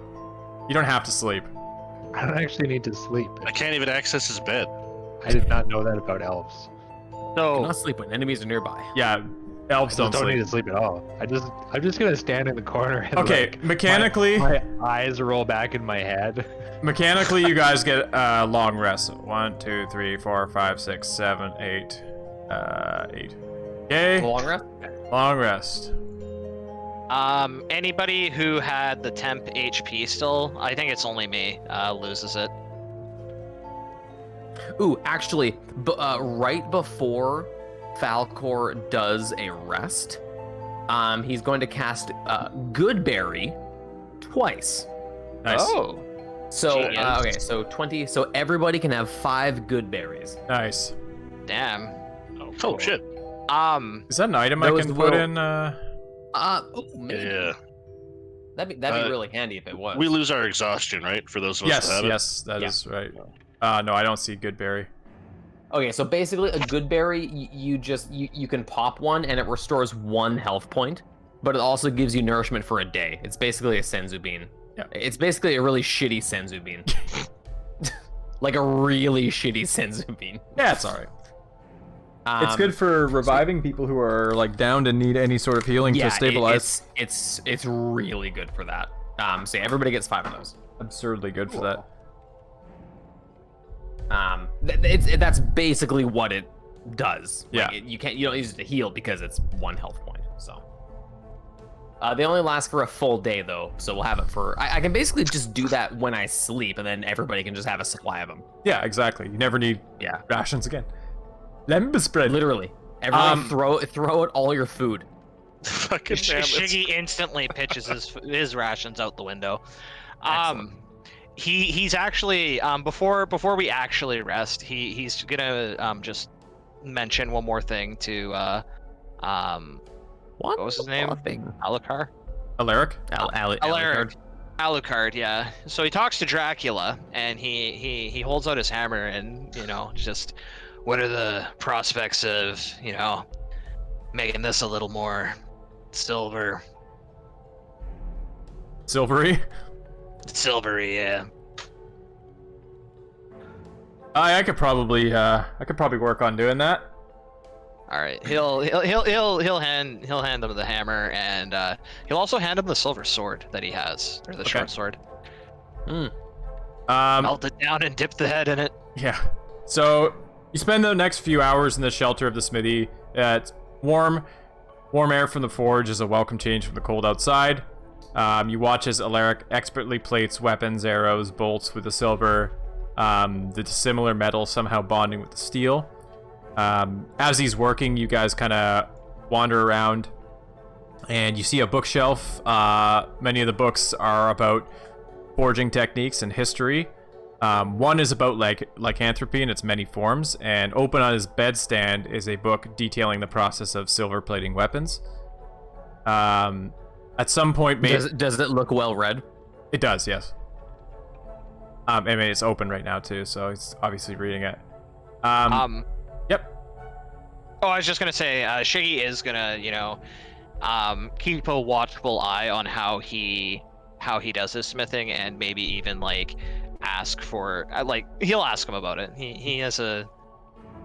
He's got a little bit of a smithing ability under his belt. Perfect. Yeah. So you notice that Alaric is he's kind of gruff at first. He's friendly, but he doesn't talk much. But as you kind of smith with him, it's something he obviously enjoys doing, and he opens up a bit. He kind of tells you about because of his family attachment to Iceheart and the Silverstein's rumors, many people just avoid speaking with him altogether. Most of his conversations are business transactions, but luckily, being a skilled smith, he does make enough to survive, though he usually has to lower his prices quite a bit to stay competitive. you learn that he does have a contract with the Silversteins to repair and maintain their tools for mining as well, but their payment is basically pitiful. It's essentially like they give him work, and if he doesn't do it, essentially they'll close his business down, basically. But they pay him to like fill out the books. Shiggy, provides sympathy where needed. He listens to his heartfelt stories. They bond. Yeah, because you guys kind of bond so well with your love of forging, you actually managed to coax out of him a dream of his. He wishes to one day sell his forge and live out in the wilds, hunting and forging away from the town and all the rumors. He doesn't really know why he stays here. He feels like he has a purpose here that he doesn't know what it is. And after a few hours of the forging and whatnot, he has a work table with half a dozen silver weapons ready to use when a loud knock at the door gets your attention. I mean, Ellar's been standing there for 8 hours. He could probably answer it. Alaric looks puzzled and says, "Strange, I'm closed for the rest of the day." Oh, is this the door that I'm standing in front Yeah, of? you're standing like right at the door. I've just been standing in front of the door, meditating for the last 4 hours with my eyes like rolled back in my head. Just As Alaric goes to open the door, I just kind of go up to the side of the wall and just kind of saddle up against it, Okay. all sneakily. Ellar is in the way of the door. Are you gonna answer the door? Alaric residence. Do you actually? Yeah. Oh. Alaric kind of like just like stops as you do that. Alaric residence. You standing at the doorway is Anthony and Sebastian Silverstein, as well as half a dozen guards. Oh. They, This is either good or bad. Would you believe he's not in? they look past you, see him, and push past you. Okay. As Ellar gets pushed aside, I put my hand on his shoulder and say, "Nice try." You almost got him. All right, so everyone files in here. This is getting awfully crowded. Alaric sees them all and says, "Mr. Silverstein, can I help you?" They see you four, obviously, and they see the silver weapons on the tables over there. Anthony looks at you and says, "What are you doing here?"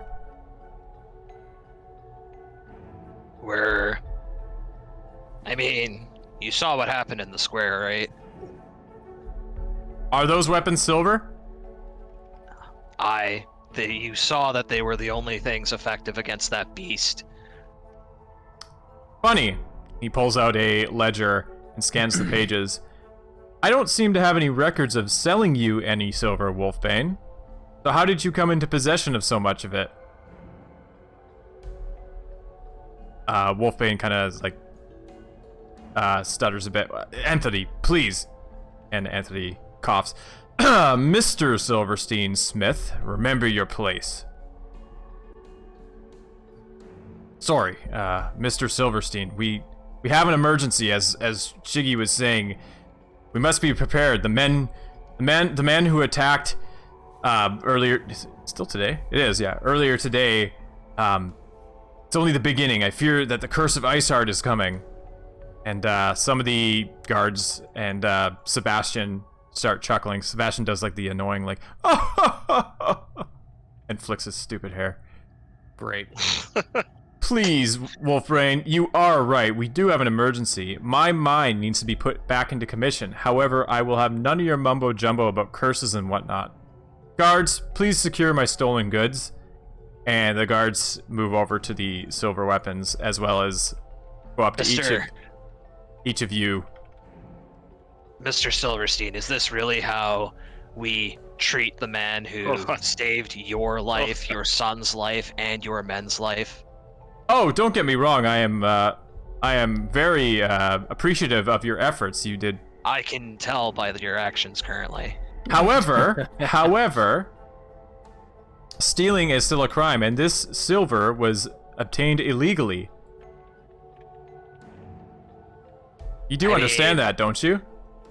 Of course, I understand that, but Perfect. surely you can reclaim the silver once any more potential threat has been dealt with. Do you really think it's coincidence that a mammoth rampaged and closed down your silver mine? Silver being the only thing that hurts these beasts? Fuck, Shiggy's already solved this mystery. Alaric kind of joins Shiggy. Mr. Silverstein, the man who attacked this morning was a lycanthrope. Silver's the only way to stop them. Shiggy's right. It's no coincidence. You men who were bitten need to be secured, chained up as possible.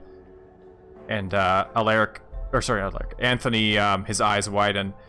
Chain up my men? Will you listen to yourself, Smith?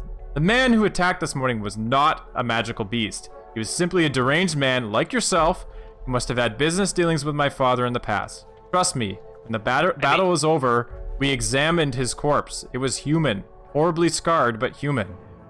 Are you trying to tell me you didn't see him turn into a horrible beast? Are you trying to deny what your own eyes told you?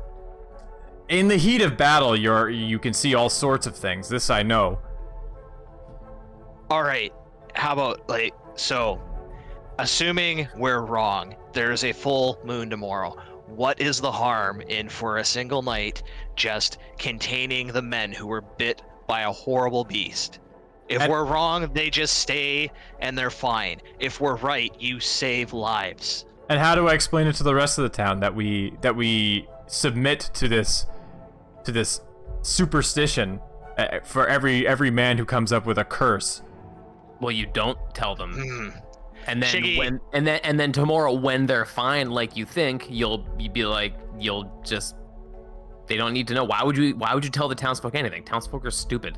Shiggy will at him saying that will stop for a second and kind of stroke his beard in thought, take a swig and say, you tell them the truth. You tell them that they are seriously injured and are being treated. My men who were bitten by this deranged person have been healed by the town healers and are already back to work. They are completely fine. All right. Sir, you realize that when they turn, that blood is going to be on your hands because you were a stubborn fool and refused to believe your own eyes.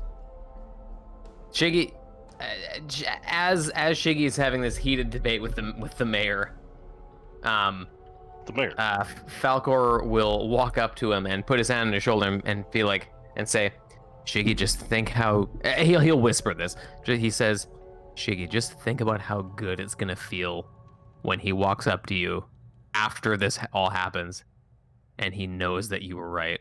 Think about how good that'll feel. Without turning to him, Shiggy is just gonna say, without whispering, I'm gonna think about how good it's gonna feel if those men lived. So Anthony Silverstein shakes his head exasperated and he gestures towards the bookshelf. You should spend less time reading fantasy novels and more time smithing. You may be able to make yourself something of yourself one day. And then he looks at all of you. That goes for you four as well. Make better decisions. Wow. All right.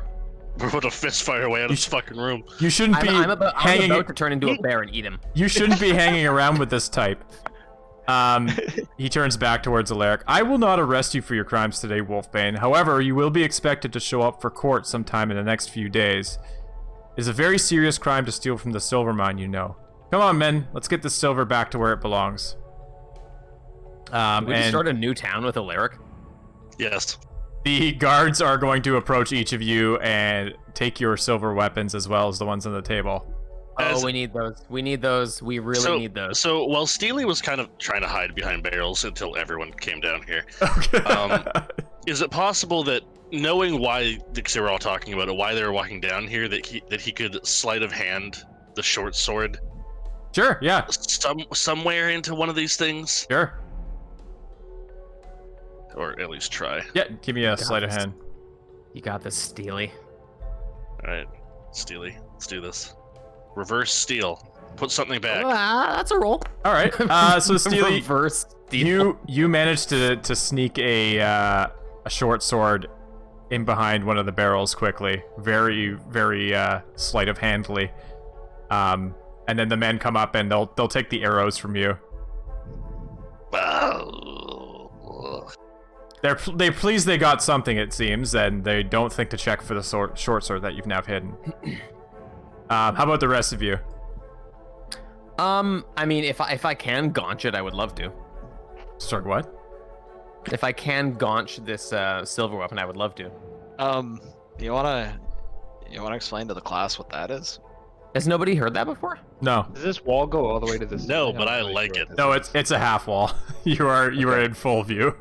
Can I? Well, Or you're in half view, I guess. the Wonder if I- term gaunch, I have known since childhood. My father has used it many times. It means to shove something in your underwear in order to hide it. Like I knew it. I knew it was gonna be so. I had a feeling that's where this was going. I thought it was gonna be worse, to be honest. Has nobody ever heard that? Am I No. the only one? I think that's There's a word just for a, that. Wow. So, Hey, just gaunch it, dude. so you're gonna try and gaunch your silver short sword in your underwear? I mean, I guess so. How? How? So you're gonna ruin your. Okay, go ahead. Give me a sleight of Hey, hand. they can mend it if I fuck this up. Okay, give me Or a if I sleight cut of. my dick off, maybe. they can mend it. Mend what? Yeah. we're gonna have to glue his dick back on, boys. Okay, Just- give it's me fine. give me a sleight of hand check. Sleight of hand. 20. My dick. Oh, no, you put it. No, wait, I had inspiration. I had inspiration. Oh, you do. Okay, I'm cashing in the inspiration. Oh my god! Please roll that one again. Okay. Oh my god, I'm leaving. I'm quitting D&D if I roll another one. Okay, thank God. Ooh, that was close. Okay, so as the men come to surround you, you grab your short sword and try and shove it into your pants, which only serves to rip a hole through your pants. And the men kind of like reach out like gingerly and pull the sword away from you. I was, Shiggy, almost nicked my nut stack. Shiggy will watch this display and just look disappointed as he takes another swig from his flask.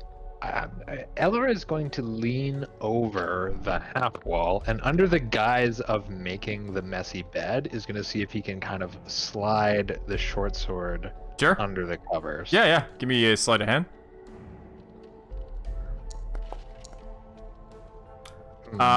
You put the short sword under the covers, but it pokes through the covers and sticks out of the bed like a big shining beacon. Right. The guard's like, and then grabs it from the bed. So all in all, you guys managed to hide one short sword, and Falcor ruined his pants. Yeah, that sounds about right. But he's still in one piece. And with that, the Silversteins and the guards will file out of the smithy. I will cast mending on Falcor's pants. Excellent. With Alaric is audibly grinding his teeth, he moves over to the stone wall and he punches it hard, letting out a yell. Ah, damn those Silverstein fools! They'll be the death of us all.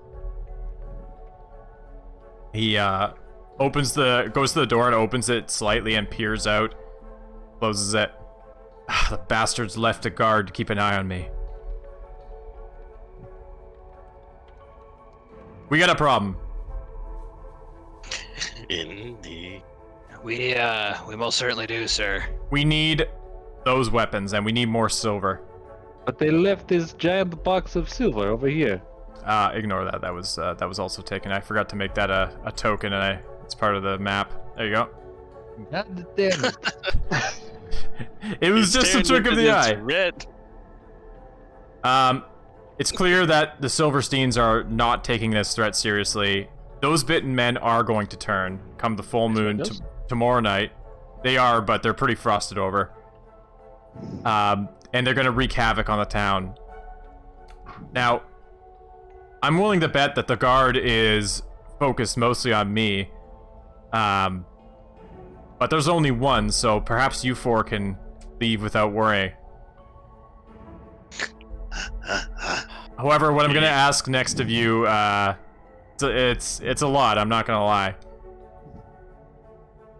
I need you to break into the Silverstein Mining Company and steal the silver weapons back, as well as much silver as you can carry, so we can make more.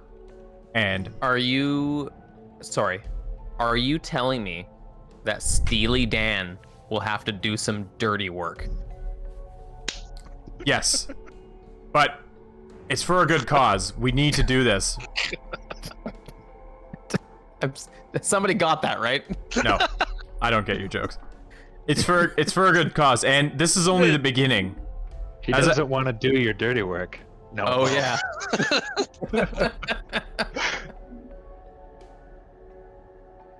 We'll do it. As I've said, I've been having nightmares about this, and this is only the beginning. There's more to come. He'd be a fool to do your dirty work. Well, you'd be a fool to do most of the things an average adventurer would do. So, we'll do it. If it's in the interest of saving humanity, or even just a handful of innocent lives, then we can't really say no. And certainly the incredible, wonderful guardsmen and administrators of the town aren't going to do it. It kind of falls to us. I'm gonna break our own rules and post a link here in chat for those of you who don't know 70s jazz rock. Yes, Dirty Work is a Steely Dan song, just so everybody's aware. I feel like that was quite apparent, but I thank you for the link. So Steely Dan will very carefully bring the sword that he has hidden back up and present it to the group. Ah, excellent. Well, that's something at least. We'll need a scabbard. Yeah, scabbard would be good, but we'll need a silver scabbard. We'll need more silver, actually. However, at least you have something.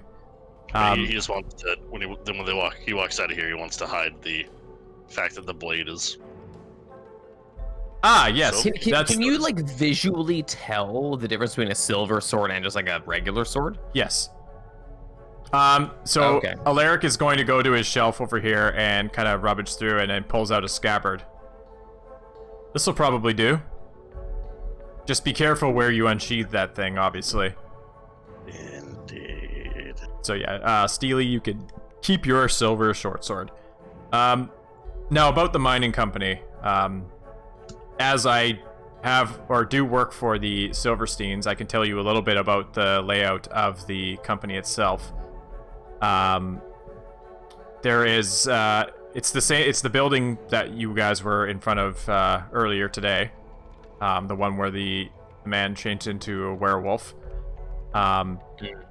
It has 3 levels. The first being the seating room, as well as the dining room, and the actual storage is on the first level. However, it's locked by a lock, an incredibly complex lock that could possibly be broken into if one had the tools and the skills. However, I do know that Anthony has a key. I've seen him use it, which could either be on his person or possibly in his study, which is on the top floor of the building, the 3rd floor. There are other locks, of course, in the building, but none are going to be as complex as the lock on the storage. So, I feel like if you are savvy with a set of thieves' tools, you should be able to get in there. Normally, they post 1 guard who does the patrols, but I would suspect since the events this morning and what happened just now that the guard may be bolstered a little bit. I think it goes without saying to try and do this without leaving any trace of yourselves, as we can... Ideally, we can make these weapons, get the silver back here, make these weapons by the full moon tomorrow night, and before the Silversteins know what's happened. If they figure out what's happened, they'll simply confiscate the weapons again. However, I suppose after we've made them, we can stash them around town in hidden places. But I think I guess we wouldn't want to stash them here. Yeah, the more discreet we can be, the better for us. Surely, once it's proven that they're going to turn, they'll be more willing to allow for these weapons to exist. Well, unfortunately, I think it's going to come to that. If they see 3 of their guardsmen turn, I don't think that there's any way even they could deny what's happening. If there's another way, then we can do that. But I don't know of any cure that's within close enough distance that we could get there and back before the full moon tomorrow night. So unfortunately, we just have to be ready to defend the rest of the town. Those 3 men who were bitten they may need to be sacrificed for the rest of the town, unfortunately. I mean, at this point, yes, we were wholly unprepared to deal with a werewolf curse. So, what are the prospects of incapacitating them rather than killing them? I'd prefer not to slay good men. Are they curable after they've turned? It could possibly, theoretically, be able to. I mean, you could injure them with the silver weapons and bring them to a point where they could be incapacitated, of course. However, the challenge at that point would be to stop the Silversteins themselves from killing the men, but I suppose it is possible. However, more difficult. He'll kind of hold the amulet he wears and says, "I gotta do what brings the most good." What a baby's gotta do. I respect that. Fucking say it to me, punk. Have you know I have over 300 confirmed kills? Oh my god! Just start spouting copy pasta. That's great. So to break into this building, so like how many? I don't know if this was mentioned before. Like how many I guess guards are going to be present in this building that we're breaking into? How many exactly? Well, I mean, give or take, like a rough estimate. Well, as I said, I know that there's one who patrols the outside on normal days and nights, but due to the events of this morning, I imagine that they bolstered the guard. I would expect more than one. Okay. I mean, it is more than one, fewer than 100. It is going to be a graveyard shift, right? You are presumably will wait a couple hours before we go out there, so that Silversteins are, well and truly asleep. So knowing full well that their mind is out of commission, they're not going to be able to spend money on a full nighter shift of, a dozen guards or whatever. Yeah.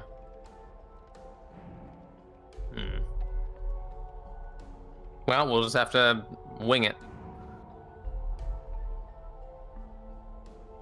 Just whatever you do, just don't be seen, and don't kill anyone would also be a good thing to mention. Yeah, we don't want to kill guards unless they. Well, no, we just don't want to kill guards. Falcor. Unless they really no. Hey, Falcor is true neutral. He simply wants to maintain the balance. Yes.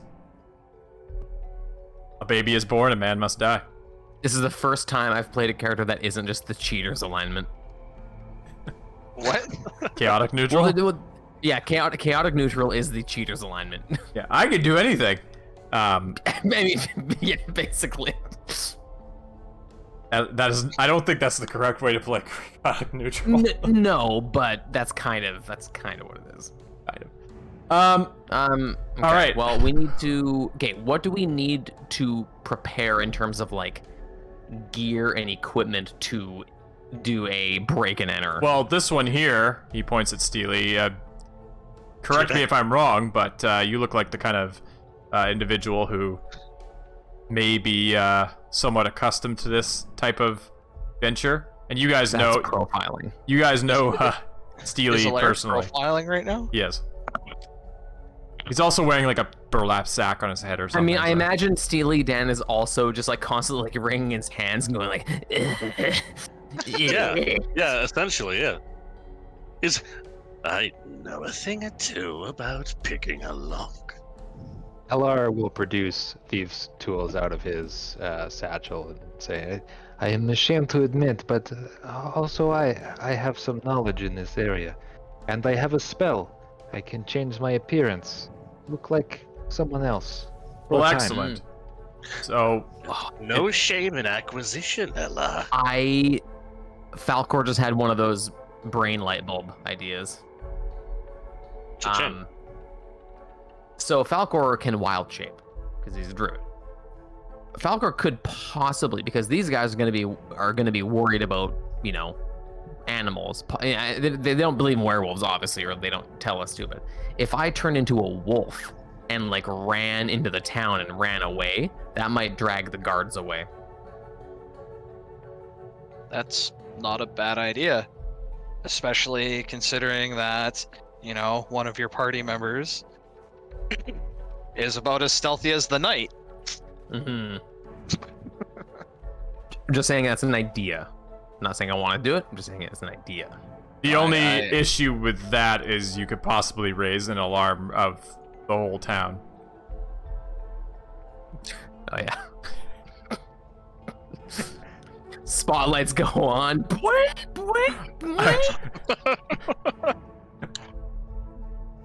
I mean, it's possible that the lone guard may chase after a wolf by himself to deal with it, but And I guess at the same time, it's like, well, I mean, we can probably incapacitate a guard or two. yes, if you're quick enough, you could take a guard out silently, Yeah, I might not necessarily have to do like a big non-lethally. distraction. Plus, they would probably just kill me.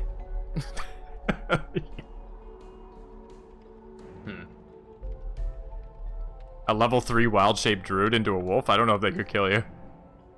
Well, what are the stats of a wolf? Because I just take on the wolf stats.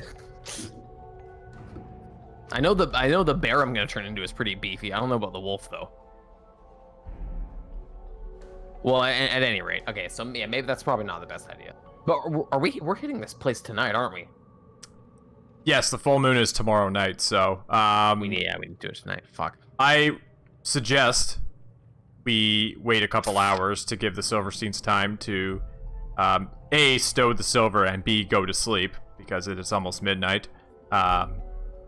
It's way past their bedtime. Well, yes, that's true. So yeah, I can advance time a couple hours if you guys are pretty much ready. Well, I guess so. I mean, does anybody need any like I guess we have everything we need. Like we have rope, we have a lockpick guy.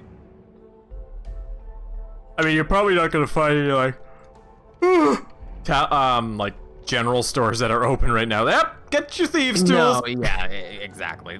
I mean, it would basically just be a matter of like if Alaric has like Potions of invisibility stuff. for sale. I mean, I do have. I do have 17 potions of invisibility for sale. I do have like thieves tools that could be used, but if you've already got a set, I mean, it's kind We have two. We have two sets. they are useful for when I lock myself out of my smithy sometimes. It happens.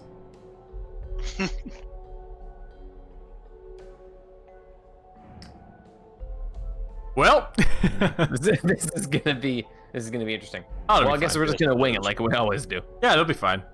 It'll be fine. All right. Nothing ever goes bad. So it is midnight and a half when Alaric goes to the door and gets ready to hold it open for you. You know that the guard's going to be out there, but hopefully he's just, you know, keeping an eye on Alaric and not you. Right. Yeah, they're not necessarily keeping crazy tabs on us. Yeah, well, it was just one guard, right? And they're kind of more worried about Alaric doing something. Good luck. Remember, get the weapons and as much silver as you can carry. Hopefully we can, when they believe us, outfit the entire guard with silver weaponry. Unfortunately, I think we're gonna need it. Hmm. You guys ready? Well, As ready as I will ever someone's be. god is Timora. Oh, is Timora like the god of thievery or something? I don't know. Okay. Shiggy's god Lady Luck. is... Shiggy's god is Hanseth? Or Seath? Scythe. Seath? Seath. Hanseath? Oh, I don't know what that is.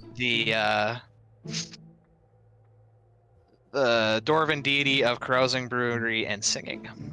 Oh. He's also a war god. Oh. Okay, so Wait, what? He's a god of singing and war? That's badass. yeah, it's metal. He's basically the party god who Kills metal. exists in the domains of trickery and war. So you guys head outside the forge, and you see across the street is a guard who's got a lantern, and he kind of watches you guys walk away from the forge as Alaric closes the door and goes back, and the guard stays there and just watches the forge. Doesn't seem to pay you guys any mind as you head down the street towards the hall. Okay, give me a sec here. I gotta get rid of like. Oh, never mind. I have my own thing for this. Never mind. Never mind. This song.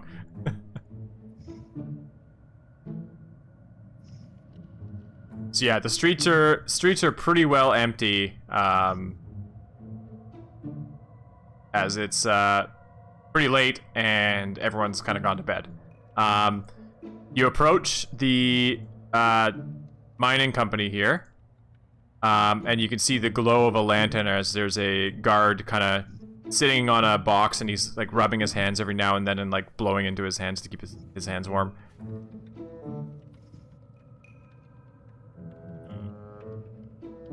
So, Alaric mentioned that there was the complex lock, and then there was a simpler lock. Was the simpler lock like on the that was a way to get in on an upper floor? What he said was that the storage area, which is where the silver and weapons will be stored, is protected by a complex lock. Oh, okay. But the other doors will also have blocks, but not as complex, likely. Okay. And Anthony does have a key for that storage door, which is either on his person or in his study, which is on the 3rd floor. Okay. Because he's seen him actually open that door with the key. Right. Okay, well, I mean, we're probably not going to want to go in the front, even just to avoid this one guy, so...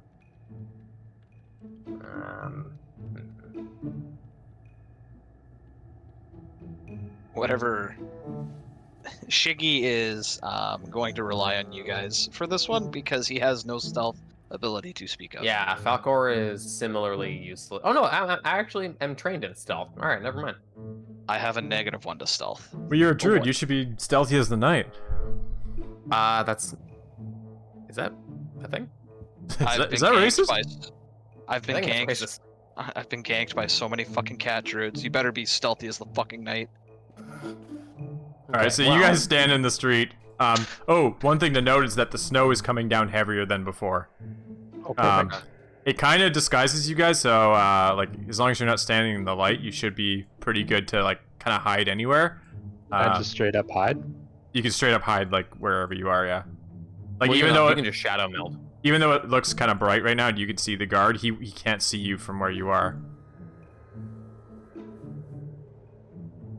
So the study of the mayor, was that on an upper floor? Did Alaric give us that information? Yes, it is on the 3rd floor.